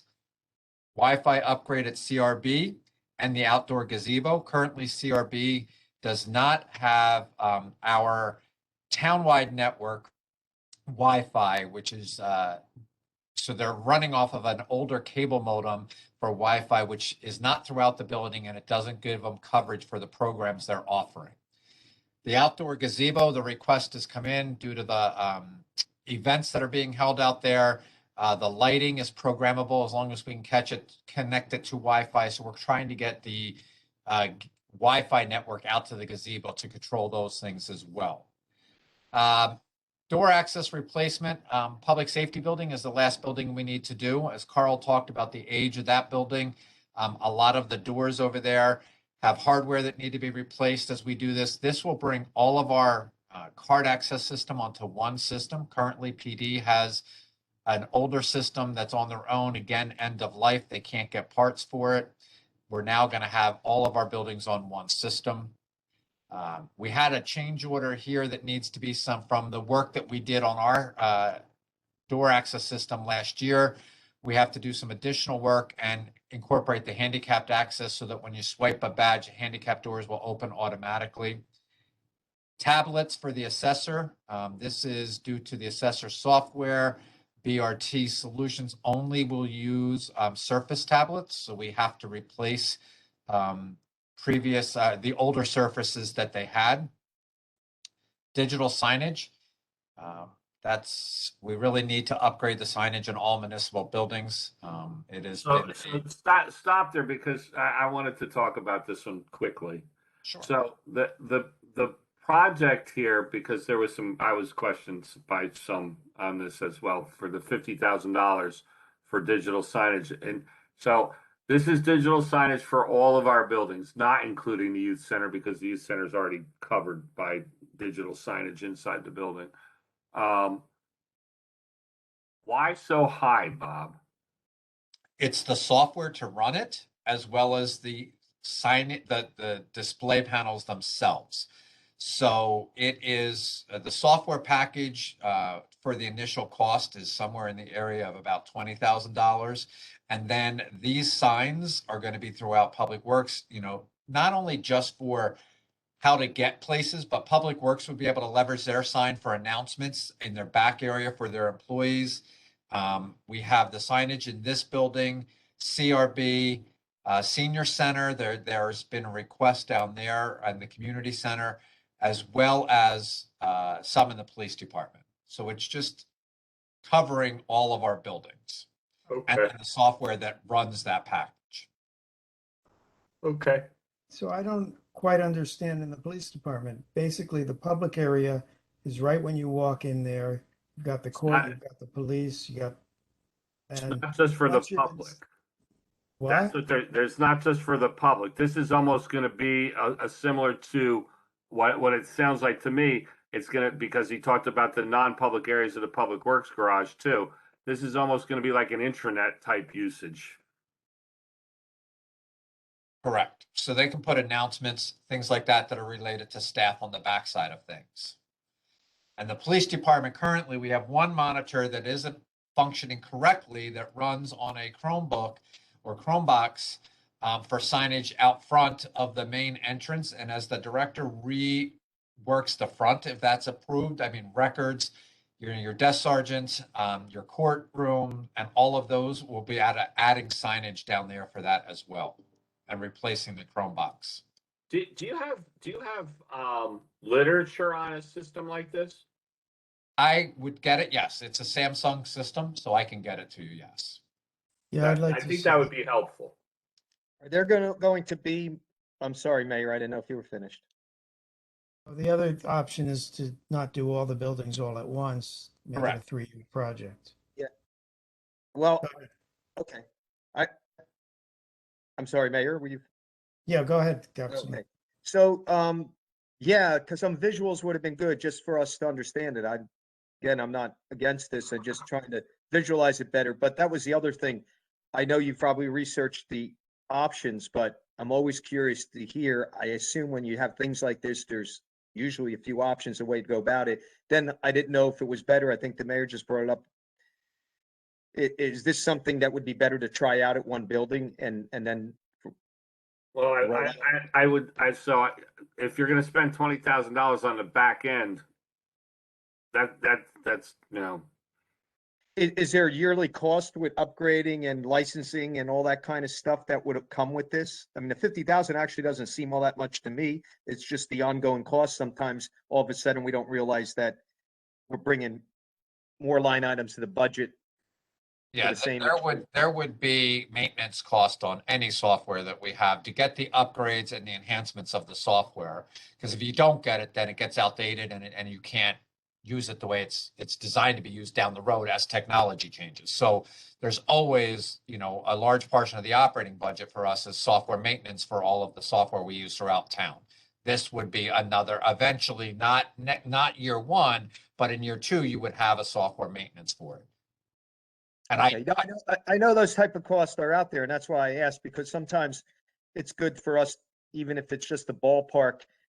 I'm not picking on this thing, but so that we have an understanding of how it affects the budget in future years based on what you predict the upgrading, licensing, and all those other costs that pop up related to any of these technical projects, just so we have some clarity and understanding going forward. But okay, thank you. Welcome. The Latronic system, the next line item is our streaming cable TV. It's all of the programming that we do to stream the meetings, different announcements and slides. Again, that is end of life and needs to be upgraded. It is about, from what I understand, about 8 to 10 years old. So it is end of life, and there's an upgraded package for that. The MFA software and tokens, that is multi-factor authentication. That is a cybersecurity insurance requirement for us to be in compliance with all of the cyber tiers. Currently, we are not. Tier 3 requires a multi-factor authentication, and we don't have that on all of our devices. So this is going to bring us in compliance to get us reduced deduction in the event of a cyber incident. MDM software package, that's a mobile device management. So that's what controls all of our tablets, iPads, as well as the iMacs that are going to be going into the youth center. So we can put lockdowns on them, control the apps that get put on them. So that's what that's going to be for. Code has also requested a drone for with training. This is so that the inspectors are finding the liability is high for inspectors to go up on roofs. And this drone would allow them to do visuals of roof inspections and HVAC units that are up high without having to put a body on the roof. Radios for fire prevention. Their radios are, again, end of life, and they have a bunch of radios that are actually non-repairable, so they're borrowing some from fire companies. So they are in desperate need of upgrade to their radios, portable radios that they use. And then the last item, video surveillance upgrade, or I don't know if it's the last item, but video upgrade, surveillance, outdoor rec, and CRB.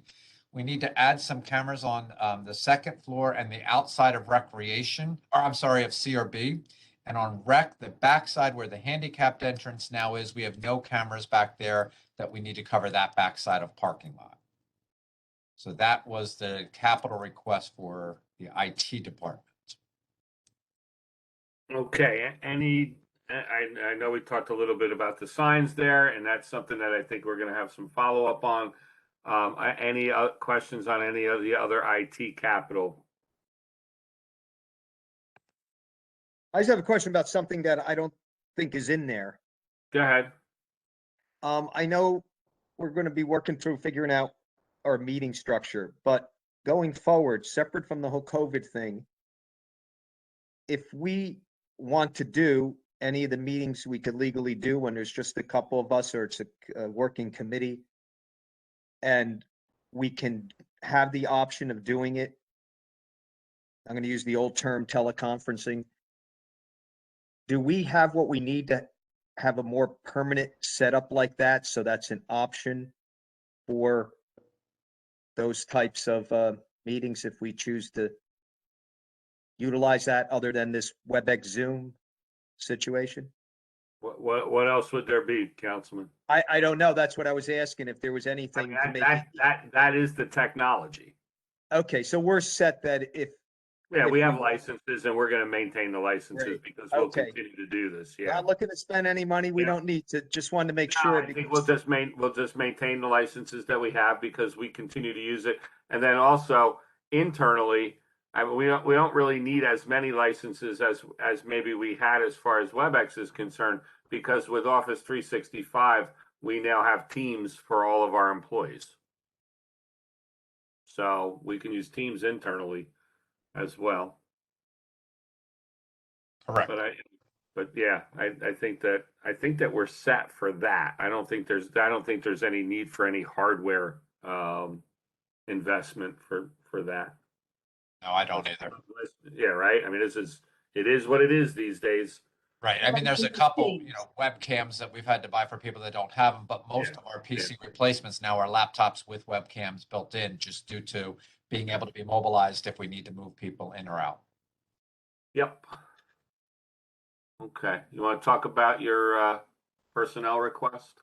Yeah. So the IT department has been really taxed with trying to stay on top of all the projects we have going on, trying to stay on top of preventative maintenance. We are more of a reactionary department than a proactive department.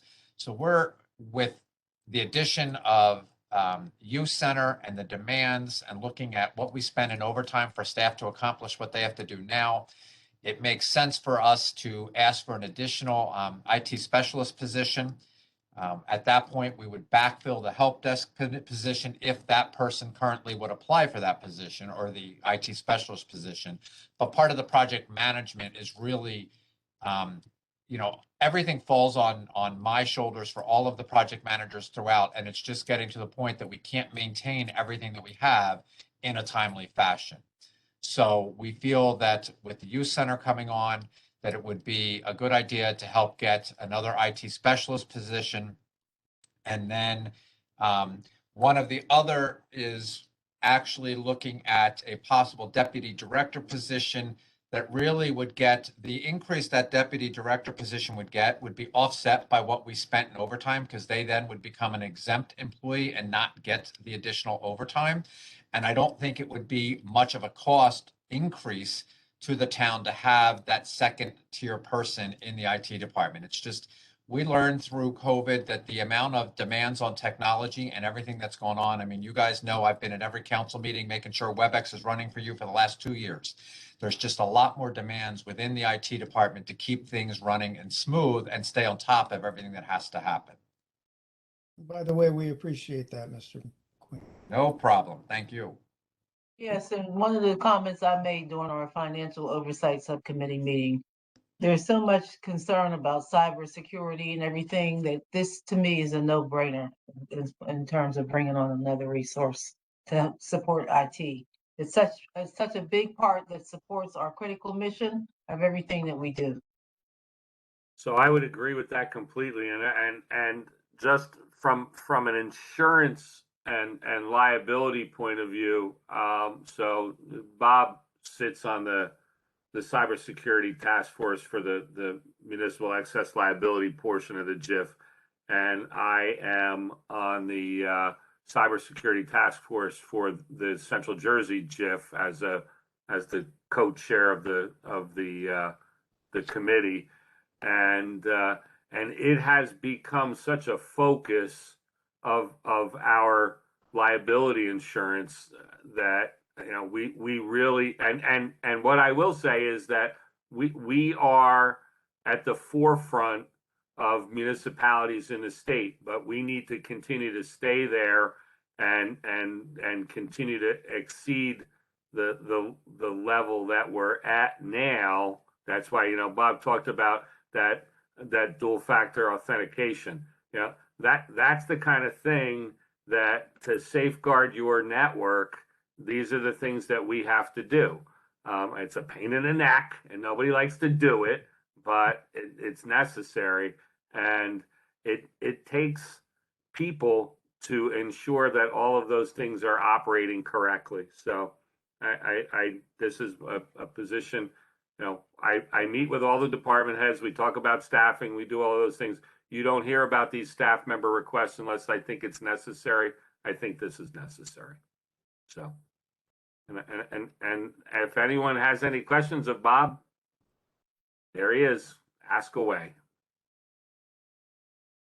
I'll just add that in the last week, with everything going on overseas, the email quarantine filter that we're watching has quadrupled with the amount of attacks trying to get in and get through.